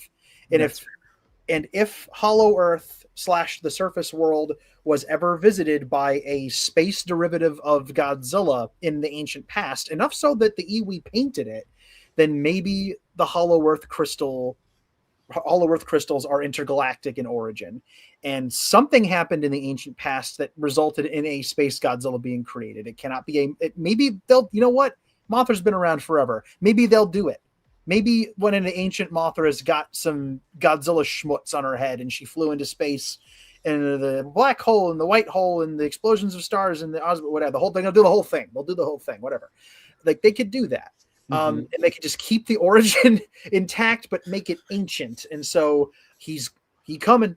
Oh Lord, he's coming. He's coming back to the planet. They keep every one of these movies. I will say this, every single one is like, now we're going deeper into the origins of the Titans, and all they do is show you a little bit of Hollow Earth. And then New Empire, the Titans' origins are explored, and it's the Scar King backstory. And then I think they did the same thing in this one, New Secrets of Titans revealed. And it's like, okay, even more ancient, we've got Gosh Jiller from space, and now he's like, maybe that's what it is. So I just thought about this, and perhaps this is a part of it. Tiamat was a part of GK. And then Tiamat also had its own like element in the comic. Godzilla killed Tiamat to live in Tiamat's lair, where the most UV radiation hit, and that's what led him to evolving. So I do wonder if that, because people have been saying Tiamat somehow will tie into the new film. I do wonder if like ultraviolet rays, you know, the radiation from the sun, somehow will have a part in that. You know, there was a Godzilla that took in so much energy that it evolved too much, and it grew radiation, or maybe like they do like a Final Wars thing where like this meteorite came from space and Godzilla tried to stop it, and then it, you know, got hit with all the galactic radiation and absorbed all of that instead of it destroying the Earth. And it, you know, did I just spoil the movie somehow? I think you might have. No, No, that's actually an excellent theory, as far as it goes, because we've very well deeply established that not only are these creatures radiovores that consume radioactive energy, but we have seen it change them to some degree. We've seen Godzilla absorb so much, nuke juice that he becomes a giant glowing blue ball, and then he becomes a giant glowing red ball because he absorbs Mothra, for crying out loud. So it's crazy. And he became as Monster Island buddies would say, he became Pank. He became Pank Godzilla. And so now that Pank Godzilla is a thing, because of absorbing all of that extra stuff, we have been shown concrete evidence that these creatures can physically change because of what they absorb, right? Mm-hmm. So that's kind of interesting. So what if you change the radiation? What if you change the radiation from natural earthborn radiation or man-made radiation or monster-born radiation, where they're ripping each other apart like Godzilla did to Tiamat, and you change it to cosmic rays? There's so much radiation. What if, listen, literally, what is a supernova? It is a radioactive explosion of a star. And what if that radiation was absorbed by... Oh God, it's gonna be when the dinosaurs went extinct. Oh no! But no, Descadora did that. Come on, due to international copyright law, it did not. It did. You're right, though. That's funny. So that's absolutely possible. Maybe that's what killed the dinosaurs. Everyone, it's got to be like Transformers, right? Where the Transformers movies, where it's like, hey, King Arthur, Transformers were involved. Hey, you know how dinosaurs got real dead? Transformers were involved. Hey, everything in human history, the moon landing, we did it because of the Transformers. Like, that's what it's going to be, but it's going to be for Godzilla and the Titans. It's going to be like, hey, man, the dinosaurs, boom, that's it. That's what made the dinosaurs go under, and they're dead, and all the monsters go under the ground because Space Godzilla showed up. I don't know. Like, maybe... I wonder if Ghidorah is involved somehow, because Ghidorah's our confirmed ET. I was about to say, wasn't there something in the novelization where Ghidorah was the runt of his family, and there's like an Emperor Ghidorah? Like, what if a Ghidorah? Because we've seen Ghidorah can like pick up Godzilla and fly him to, the stratosphere. What if a Ghidorah took a Godzilla into space to kill it, and then he went too close to his sun and then irradiated and evolved into... I feel like out of those three things, they're going to pick one of those. Like, I feel like I've just spoiled this movie for me. It's going to be like all the people out there who are concocting like wild theories about how such a thing is feasible have forgotten Occam's razor is a thing. Like, it's not going to be that deep in the film. We know we're going to open it and we're going to watch the film, and then whoever, is being replaced, like, by Rebecca Hall. Like, Rebecca Hall's not in this one, but like whoever that character is, the exposition character, is going to be like, hey, so this is how Space Godzilla exists, and then they're going to just move on, and that's fine, but it's not going to be that deep. It's really not going to be that deep. Or I could totally see him do it. So there's been a lot of hints of twins. A lot of the actors have posted twins, like emojis of twins. I could totally see them taking the Final Wars approach, and there will be some Mothra twins or the Iwi, and they'll take the main characters and they'll say, thousands of years ago, Godzilla was on Earth and caused great destruction, and Mothra took Godzilla into space to defeat him, and then became Space Godzilla. And now there'll be something on a cave wall or something. Yeah. He's more crystal than man, twisted in evil. And literally twins. Okay, I've seen this.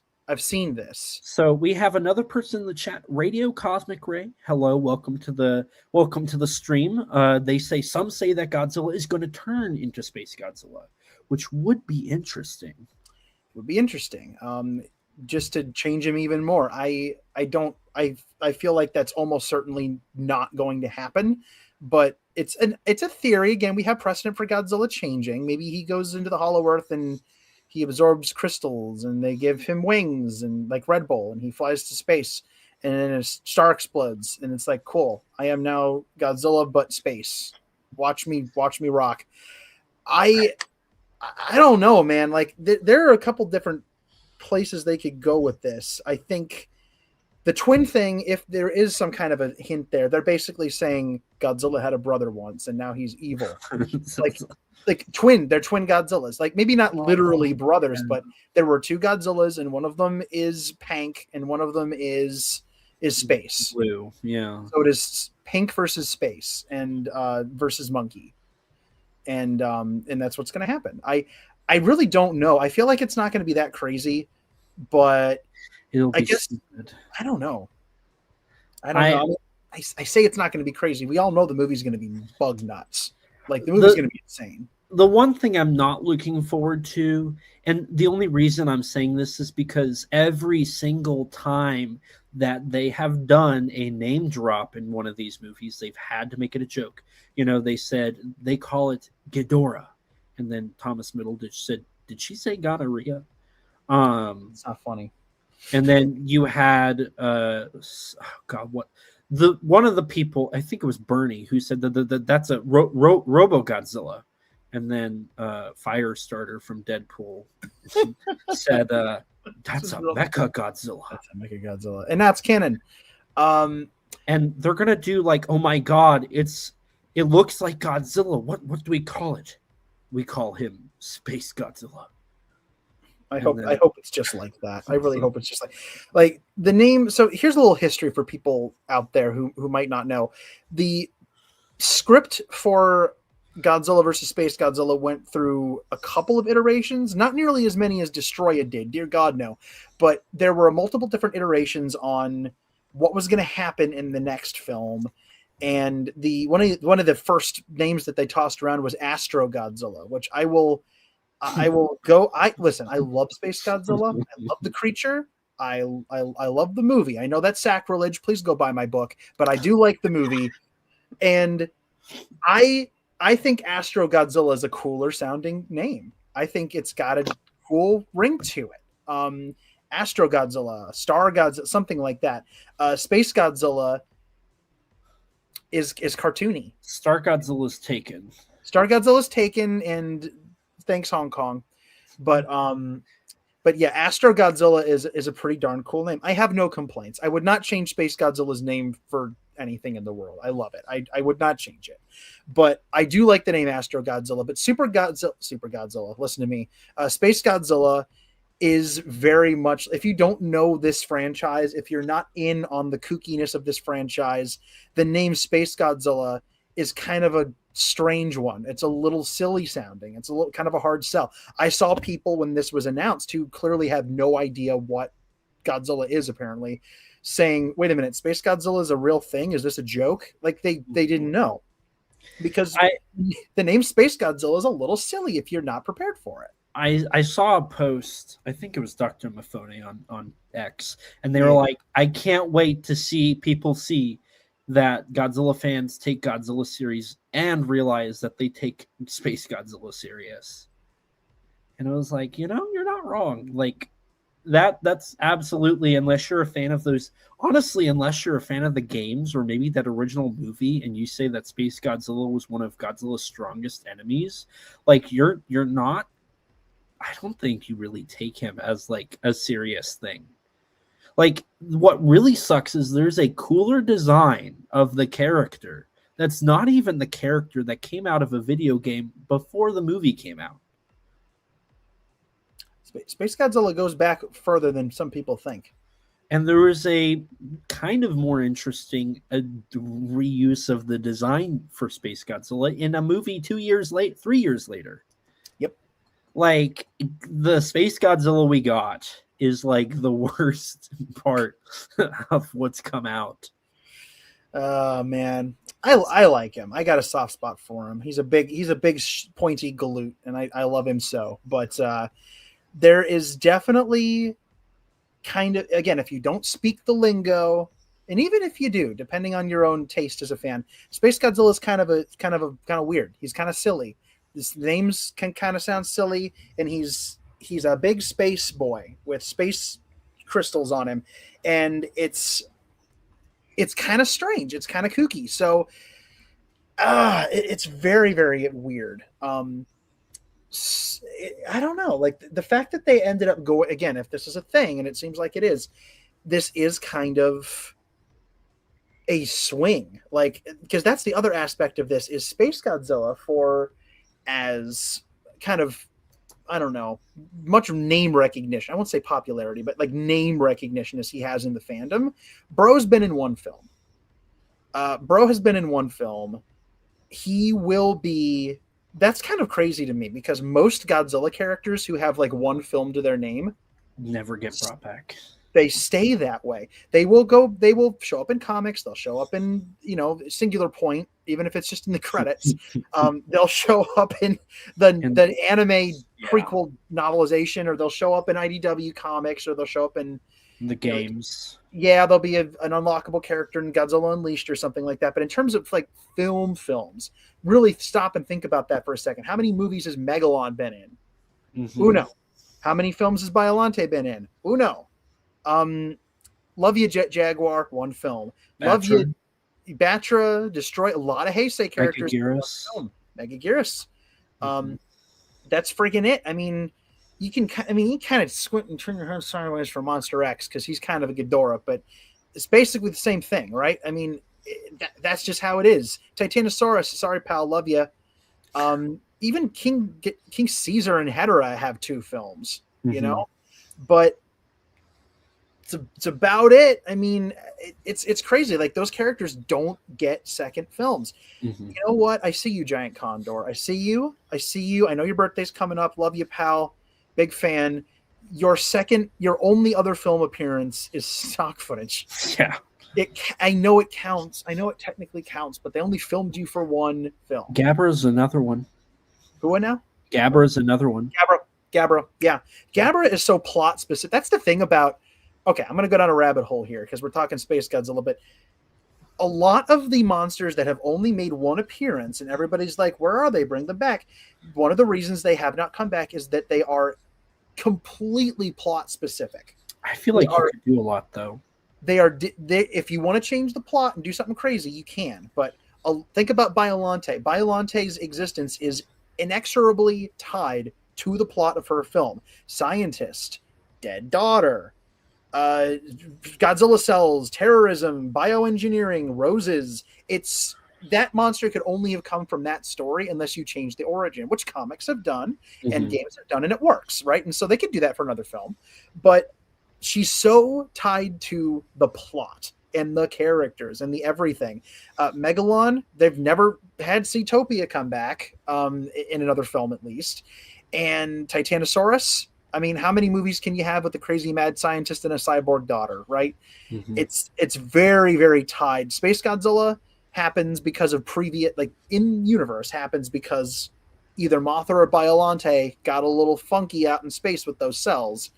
And Destroya, very plot specific. Megaguirus, very plot specific. You can take Ghidorah and Mothra and Rodan and transfer them into different scenarios. And obviously they have the rule of the box office behind them as well because they're popular. But a lot of those characters have plot-specific reasons why they are unique to those films. If you take them out of the context of those films, you have to reinvent a key aspect or key aspects, plural, of them. And Space Godzilla is one of those characters. That monster only happens because of a certain set of circumstances in a certain film. So this is interesting. This is one of the first times that a single appearance kaiju has not only been brought back at all, but he's going to be in a major Hollywood motion picture. That's in the 6th film in the franchise. Oh my gosh, he was in the 6th Heisei film. Okay, yeah, it's starting to. Okay, I win. That's ridiculous. That's great. And it comes right after, Mechagodzilla was in a. Okay, yeah, all right. Heisei. This is Heisei.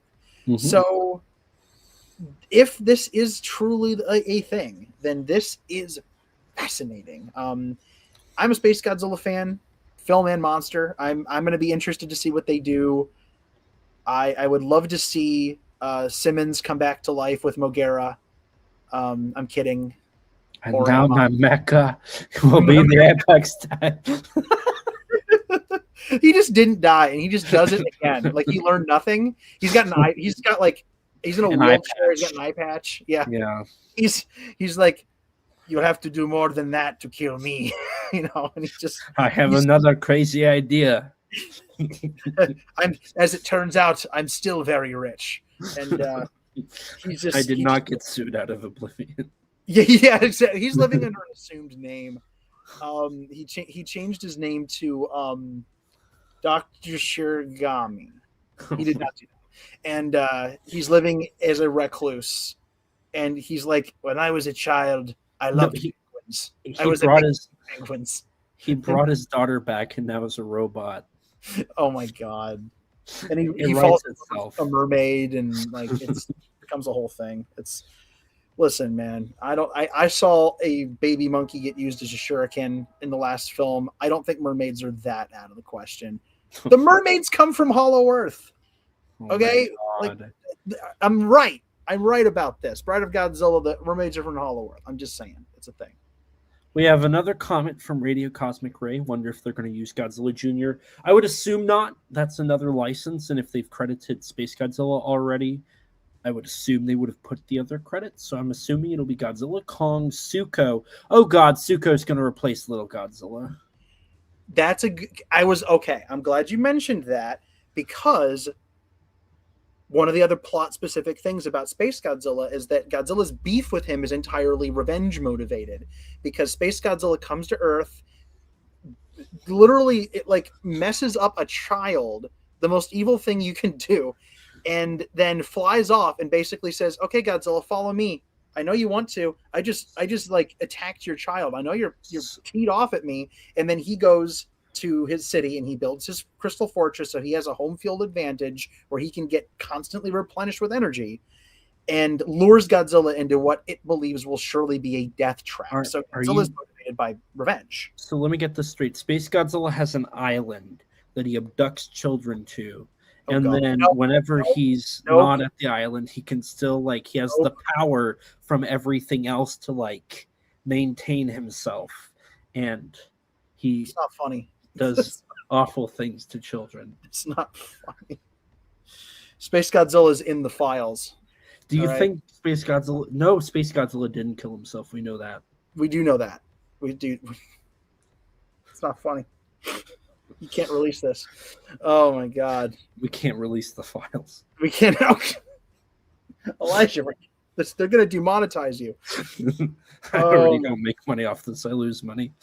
That's fair. Oh no. That's so Suka. Do not ruin my love of Space Godzilla. Do not do that. There are real monsters in this world. Don't do it. So Little Godzilla is the source of his imprisonment. It's all I can think about now. Dang. His imprisonment is the reason for Godzilla going on his quest for vengeance. And of course, when Space Godzilla is killed, then the baby is released. So with no baby Godzilla / Little Godzilla / Godzilla Jr. / whatever baby Godzilla character in this film, Suko's an obvious stand-in. And he ticks off Kong, and Kong goes to get Godzilla and says, "I can't do this by myself, bro." And it's the same thing. Oh no. And then, what they do is they make it so Space Godzilla almost kills Kong, and then Godzilla has to save him, so they're even. And okay. Yeah. Okay. All right. That makes sense. So it's going to be Godzilla versus Kong, but flipped. Unless they make it so Kong thinks Godzilla did it, and it was actually Space Godzilla the whole time. That would actually be interesting. That's an mystery. Okay, so there are claw marks on the wall, and there are atomic breath burns on my monkey baby son's butt. Did you burn my monkey? He's going to massacre the Kongs and make Kong the only one again. Oh, no! God. That's going to happen. That's how they're going to make... it's going to be so that they kill everything. They're going to have to kill Shimu. There's no way. She's not going to live. But Kong gotta have no. You know what? I'm sorry. You say what you will about freaking the new Empire, but Kong got to see his family as his species again. He got to be the ruler. He got to ride in on his dragon and his axe, and he got to be a dad. He got his family to be benevolent.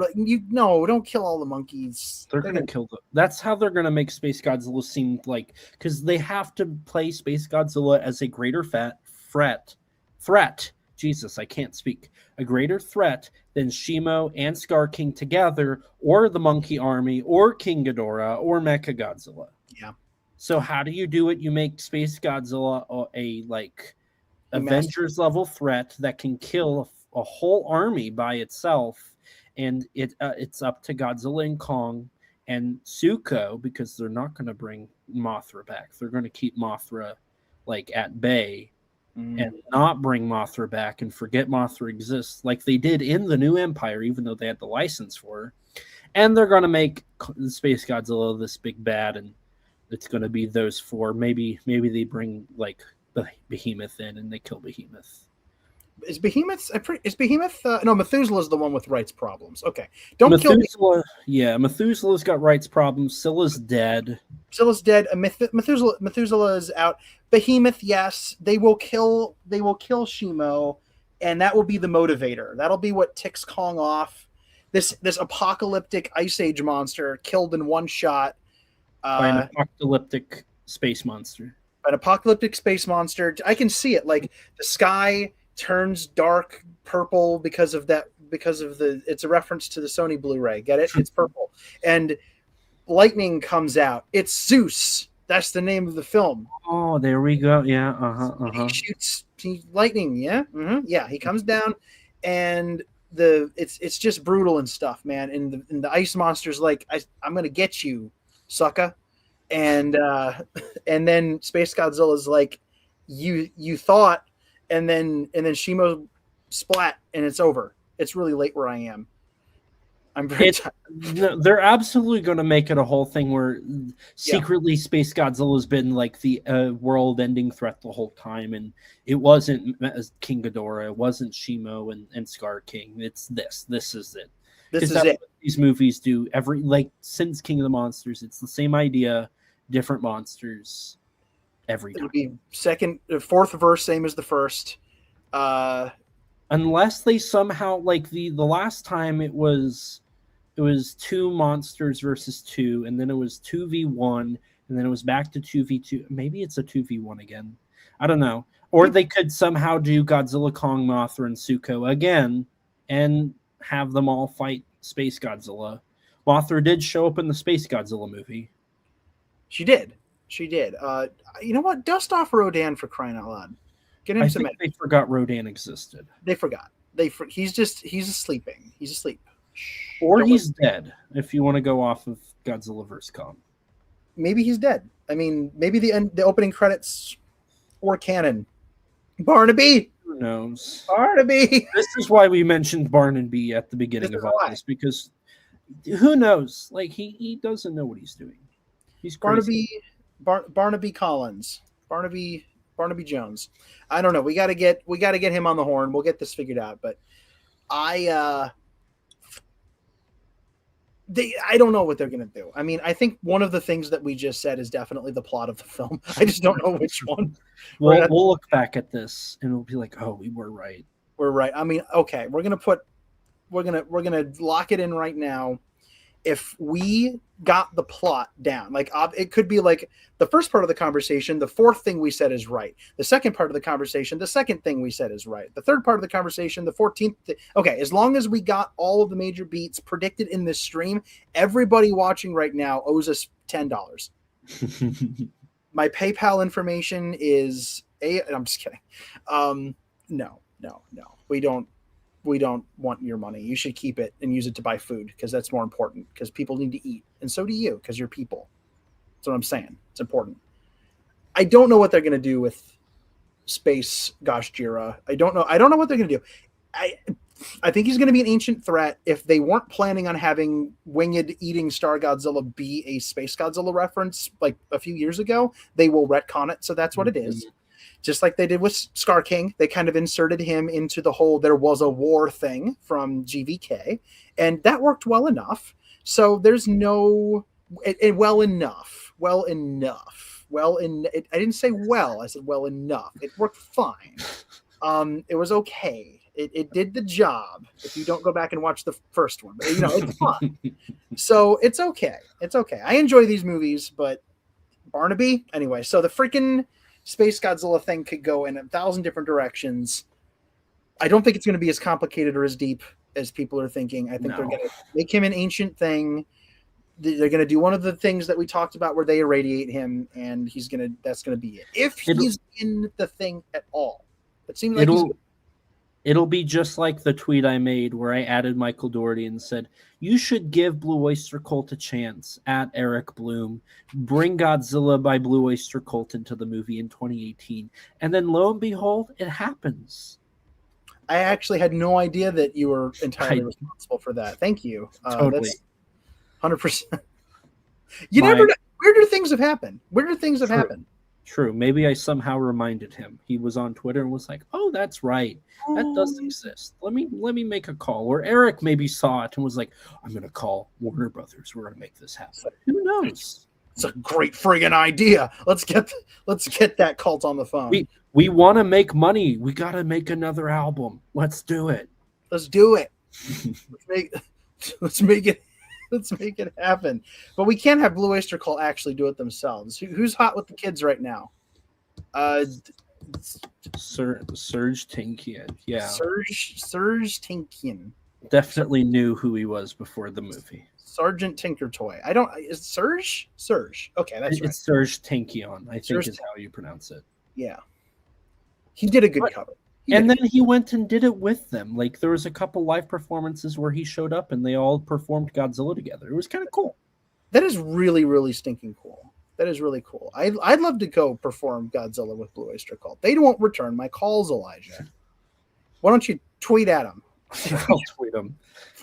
Hey, guys, I know this person that you don't know. And I've had the ability to go see Blue Oyster Cult. Like they've performed across the state. It's like a 4-hour drive, but like you could do it. It'd be like a day trip. Go see this concert, come back. I've almost done it like 3 times. They always go to that part of the state. I need to pull the trigger soon because I would love to. I think that's one of those like ultimate Godzilla fan like. Check it off your list. Like I saw Blue Oyster Cult live perform Godzilla. Yeah. Granted, I think I'd enjoy Don't Fear the Reaper more, but I digress. Their best song. I love Godzilla. That's their best song. We're gonna go ahead. I think we've spaced out all of the Space Godzilla talk we can. So at this point, we have reached the end of the news. The reason we did this as a live stream and bonus episode is because I knew it would take quite a while to get through everything, and 3.5 hours later, we are here. Yes. There's not longer than I thought too. There's not very many people left in the chat, but if there is any questions, we're going to devote here about 5 minutes total before we're going to wrap things up here. To any questions, if there's anything left in the comment section, just in case. It's been a lot of fun. I do want to take this time while waiting to see if there is any comments that come in. To thank you, Danny, for joining me on this journey of talking about the news. We've tackled quite a bit. We've talked independent, international, Toho, business-related stuff. I always love tackling the business stuff myself. Like the Bugon news and the Toho news, just because at the end of the day, this is all a product. This is all, it's impacting stocks and financing and money. And there's just a whole business aspect to this that I think most fans don't know.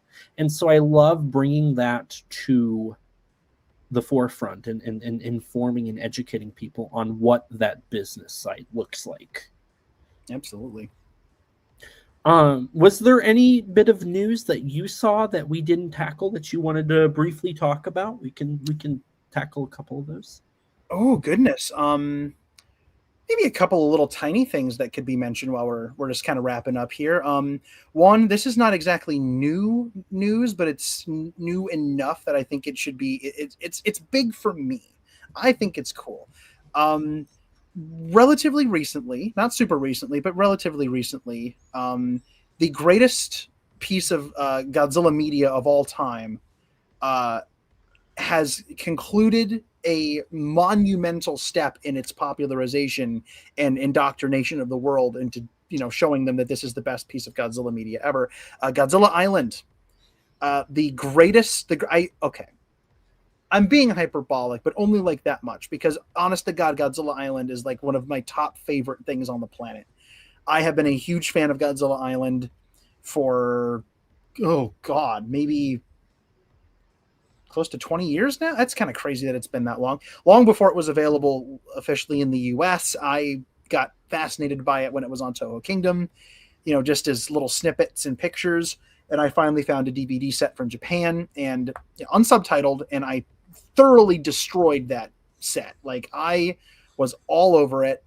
I think that it has some of the most shockingly competent and like really engrossing storytelling in the Godzilla series. I really do. Like, it's one of those things you forget you're looking at toys. You really forget you're looking at toys. It takes a while, but if you can get into it, it to me is like it's like a poster child for the magic of tokusatsu, right? If you can be compelled and entertained enough, this is not groundbreaking television by any stretch. This is not like the most compelling thing you've ever seen in your life, but the characters are great. The stories are fun and wacky and amazing.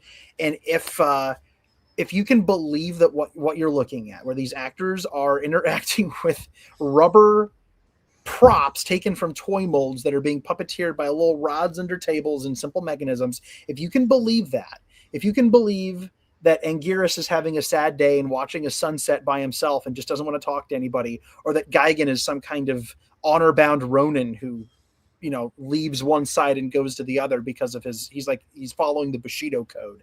Like, if you can believe that, looking at toys, then you've told an interesting, well done story, and you've done it like really effectively. I love Godzilla Island, and it was a few years ago Toho started subtitling it. They remembered it existed, bless them, and they threw it on their YouTube channel with English subs. And they finally just a month or so ago uploaded the last episode. So the whole of Godzilla Island, for the first time ever, is available in English in its entirety online for free. What are you doing not watching it right now? Go watch it. You're welcome. Give it a little bit of time. It's weird. It's funky. It'll take a second, but trust me, it's worth it. Watch the whole series. So what's really cool about that is this is so they finished the Hanna-Barbera series. That was the first thing they tackled, was the second season of Hanna-Barbera. They did Chibi Godzilla, that short-lived anime series. They did Godziban, and I think they haven't done the newest season of Godziban, but they then started tackling Godzilla Island, which, like you said, has been a long, lengthy process. And now they're doing Chibi Godzilla raids again. So it's really cool to see that Toho has tackled all of these more obscure, like, miniseries. This is, obviously Godziban is the obvious, like, they still have more of Godziban to tackle.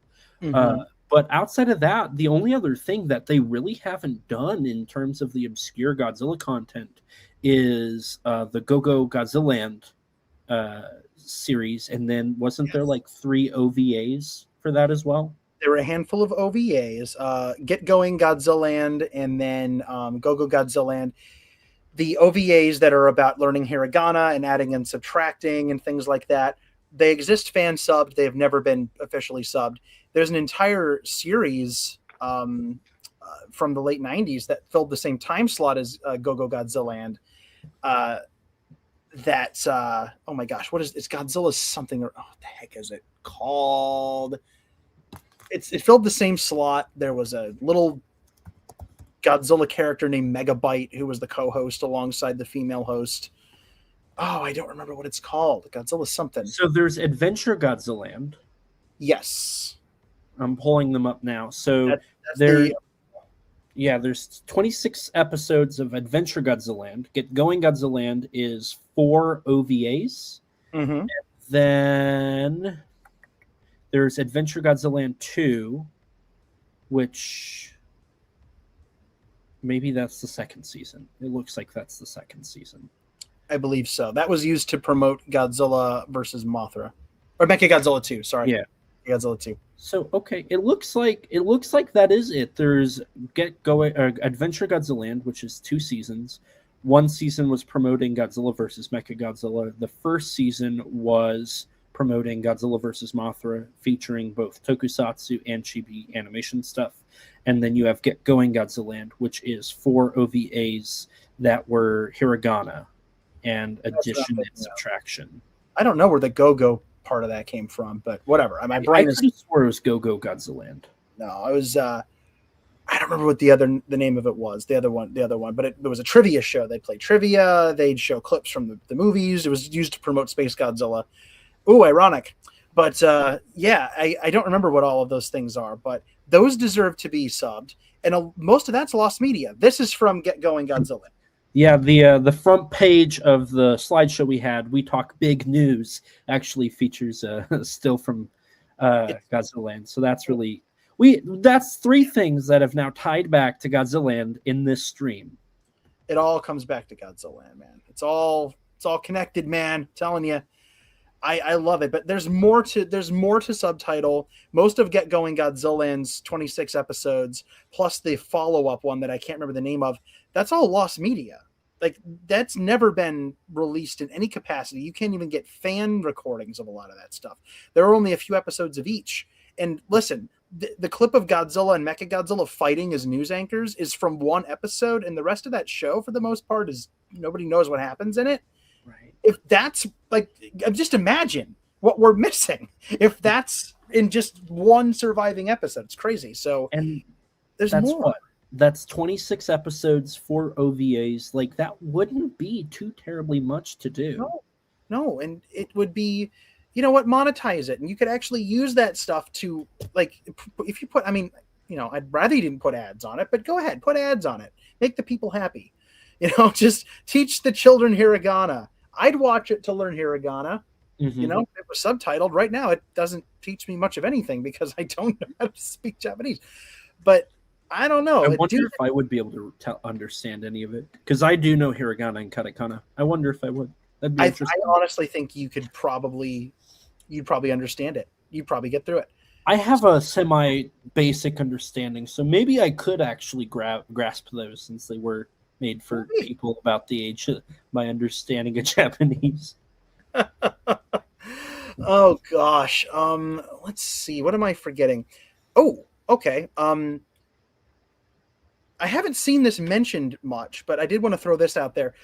February 24th, here in just a couple of months, IDW, as part of their re-releases of all of their Godzilla stuff, they're putting out Rulers of Earth in one big book.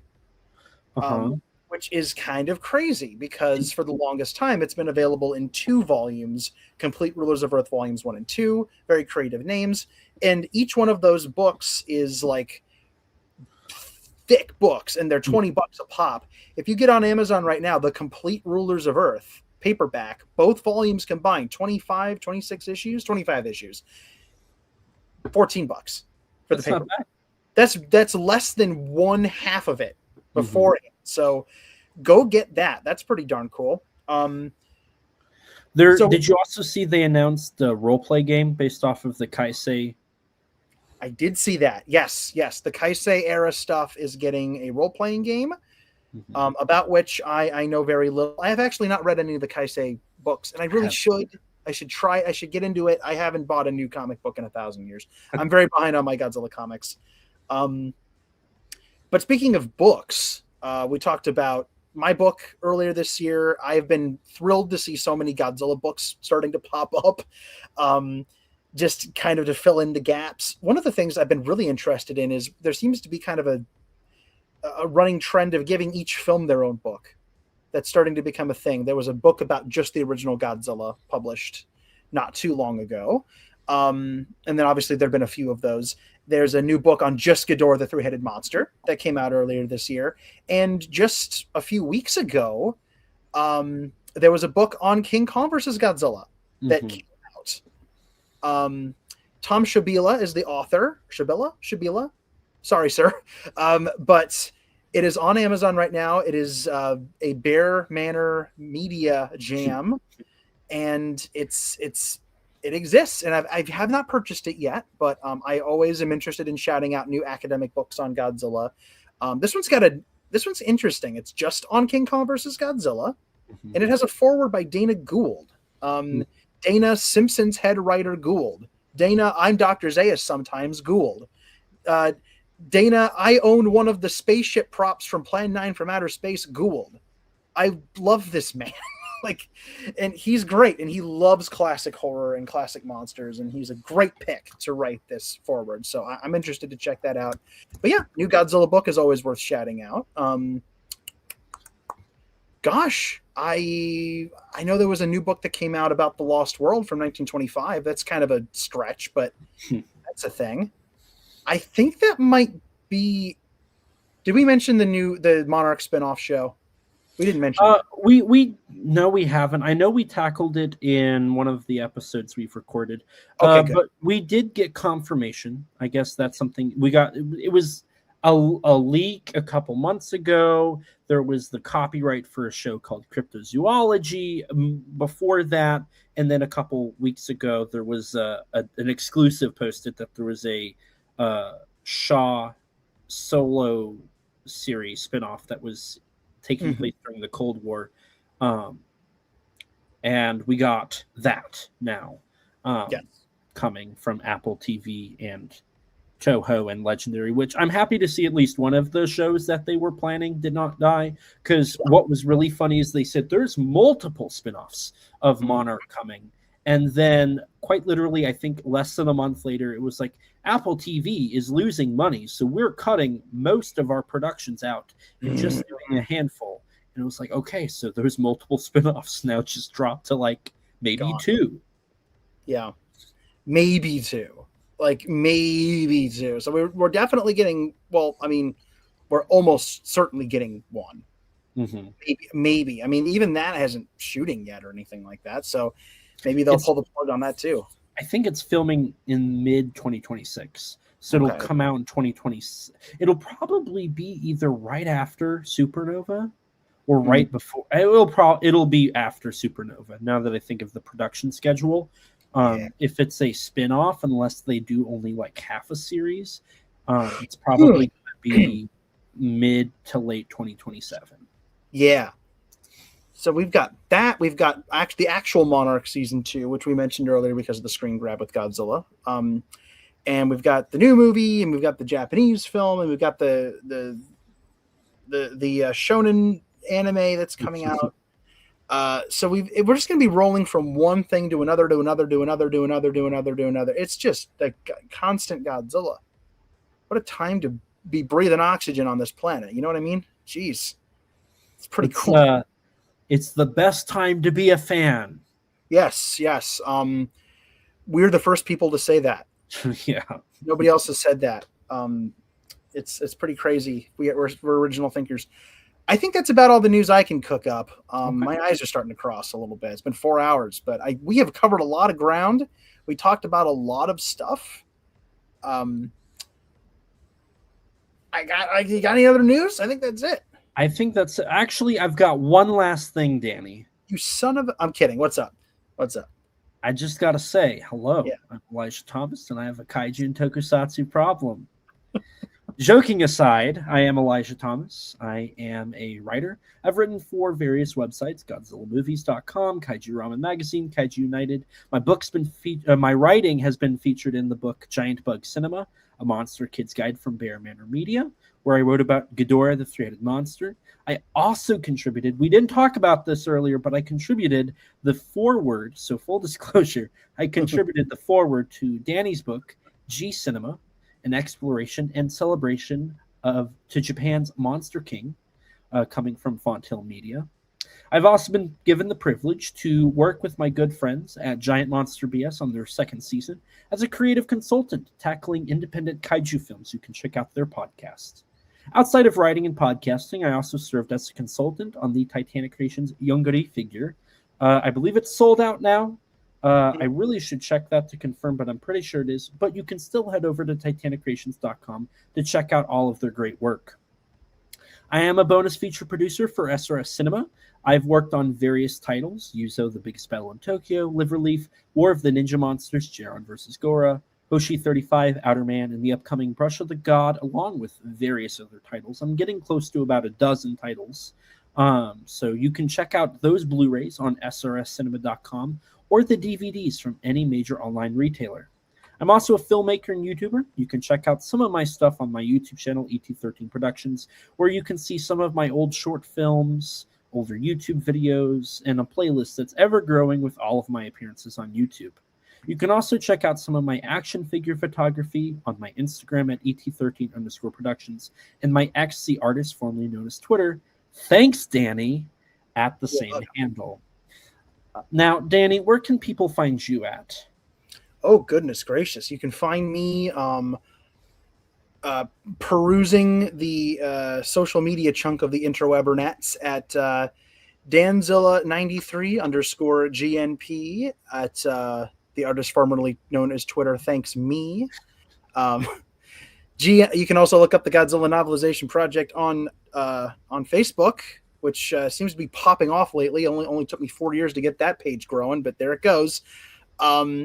Online, my gosh, you can find the Godzilla Novelization Project itself at, get this, GodzillaNovelizationProject.com, where all of the short stories and serialized chapters and other side projects like my blog and the ongoing timelines are all stored 100% free for fans to check out. And if you don't feel like looking at it for free, that's fine. You can join me on Patreon. I'll totally take money. That's great. But yeah, you can find me those places. I'll do a couple of individual plugs here in a second, but you have more to say. Go ahead. You can plug. You can Right. Continue on your journey of plugging. Okay, time to let's plug this up, shall we? So, goodness, aside from the Godzilla Novelization Project, which I mentioned before, you know what? I didn't give the spiel. Briefly, the Godzilla Novelization Project, of which I am the creator and author of, is of which I am of. That's a good sentence. Of which I am the creator and author. I'm a writer. Is an ongoing project dedicated to novelizing and adapting all the Japanese Godzilla films into books, stories, stuff like that, fiction, available free online. The GodzillaNovelizationProject.com, the website I mentioned that I own. It's pretty great. Do I sound competent yet? I feel competent. All kidding aside, it is I'm big. There's a big there's a big repository of stories on that website. I've been adding to it. Coming up here in a couple of months, I will have been at this for 8 years. I will hit the 8-year mark for having worked on this stuff. Pretty crazy, insane, you might even say, bonkers, perhaps. It's been an incredibly fun ride, and I've got a lot more planned. This last year, I didn't add as much to it as I wanted to, just because of life circumstances. But as of actually a couple weeks ago, a new short story was published, which I will absolutely plug here. Again, these are all available for free. So if you head to GodzillaNovelizationProject.com, you'll find it there. You'll find all this stuff. But the most recent story is a story from the world of Godzilla vs. Biollante called Missing You, which is a letter written by Dr. Shiragami to his daughter, Erica, after her death. A letter that she will never be able to read, but he's grieving, and so he writes this letter to talk to and essentially say goodbye to his daughter. It's not happy. It's not a happy read, but it was an interesting one to write. It started falling out of my fingers a few weeks ago, and I couldn't stop it. So it exists. Go check it out. If that sounds like your jam. It's a little bit of a sad one, but I like how it turned out. So go ahead to head over to gnp.com to check that out. I mentioned G Cinema earlier. Again, that is available if you type in G Cinema or my name, Daniel Demana, into Amazon. Go ahead and give it a pre-order if you're at all interested. Oh gosh, what else can I talk about? Gosh, feel like I'm missing something. I've been published in the past. As long as we're going through that, you can find some of my stuff in G-Fan Magazine, RIP Kaiju Ramen Magazine. You can see me in a lot of different streams and hear me on a lot of different podcasts. I've been on 1,000 different things. I've joined our friends Kim and Nathan Marchand before on a lot of their stuff.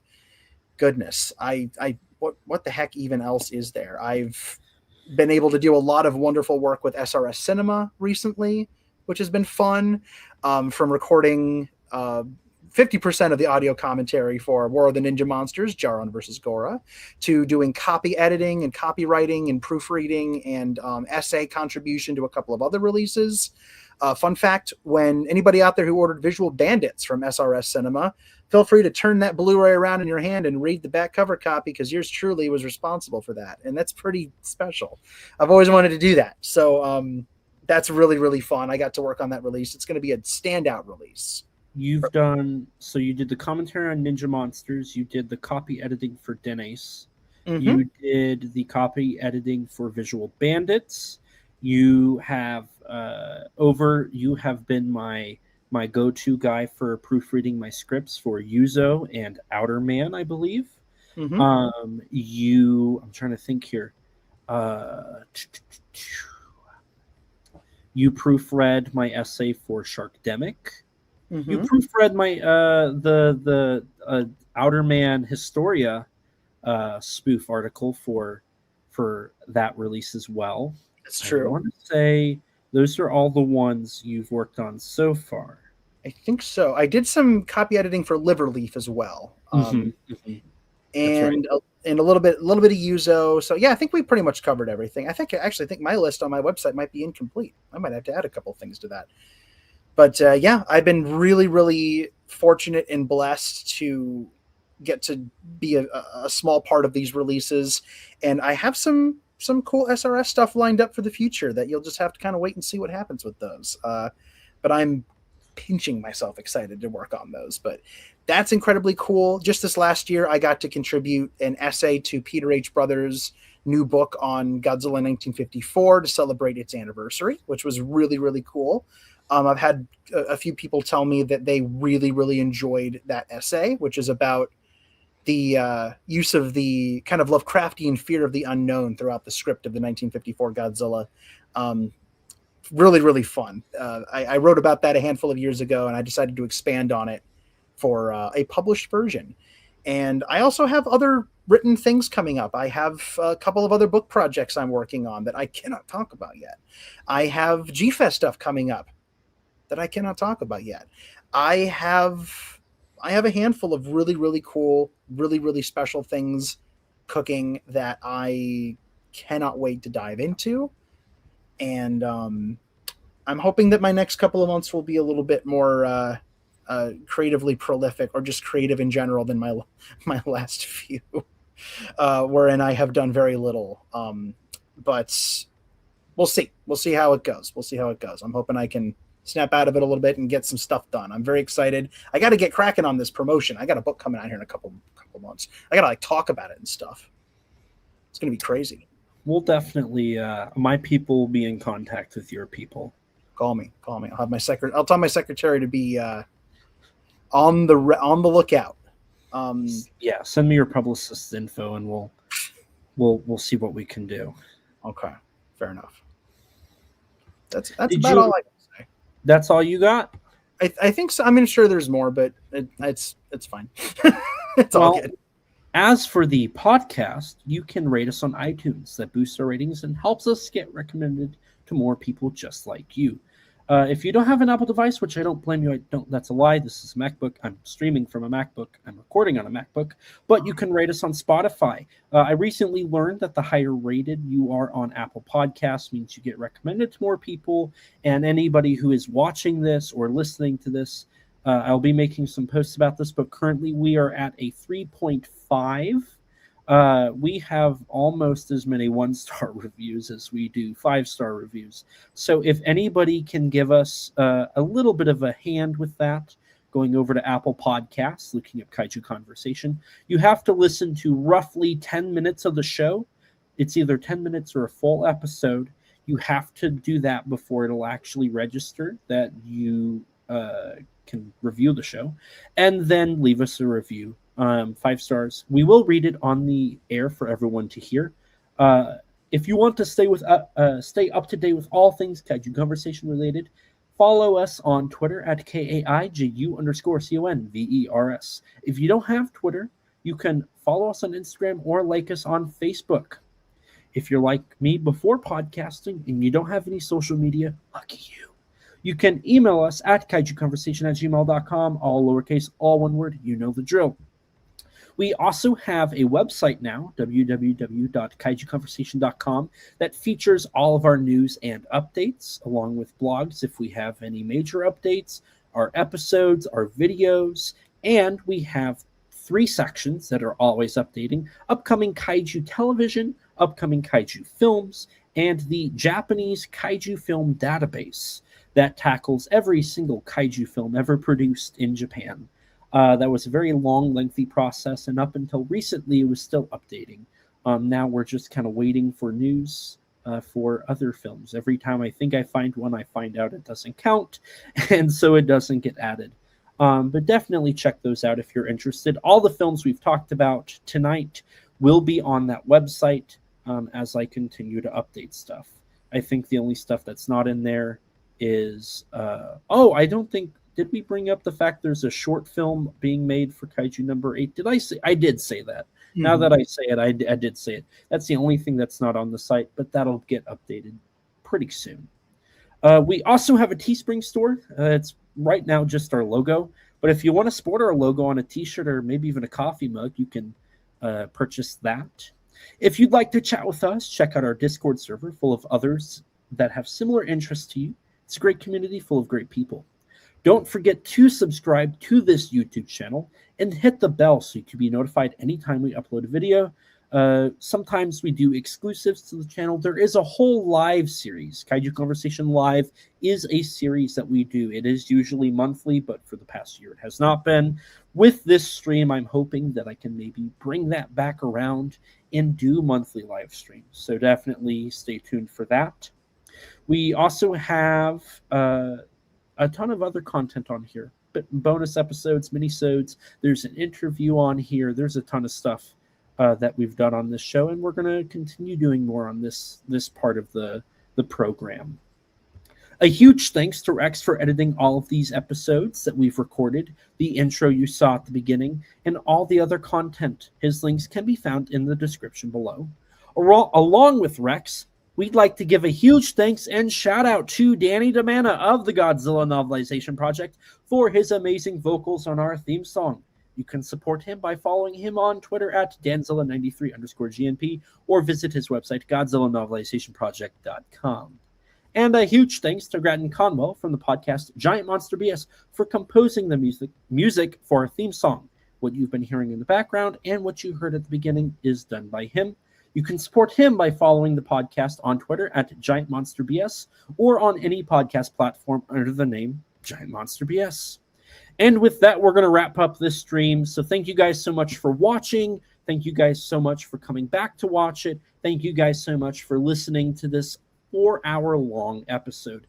It's been greatly appreciated. It was a lot of fun. Thank you, Danny, for coming on and doing this with me. It was a lot of fun. I've enjoyed it. Thank you to everybody who came in the chat and left a comment. Real quick, King Kiryu, you came in here just as we were wrapping up to say hello. Thank you for tuning in for these last handful of minutes. It's been greatly appreciated to interact with everybody and to have everybody listening. We've had consistent listeners all night.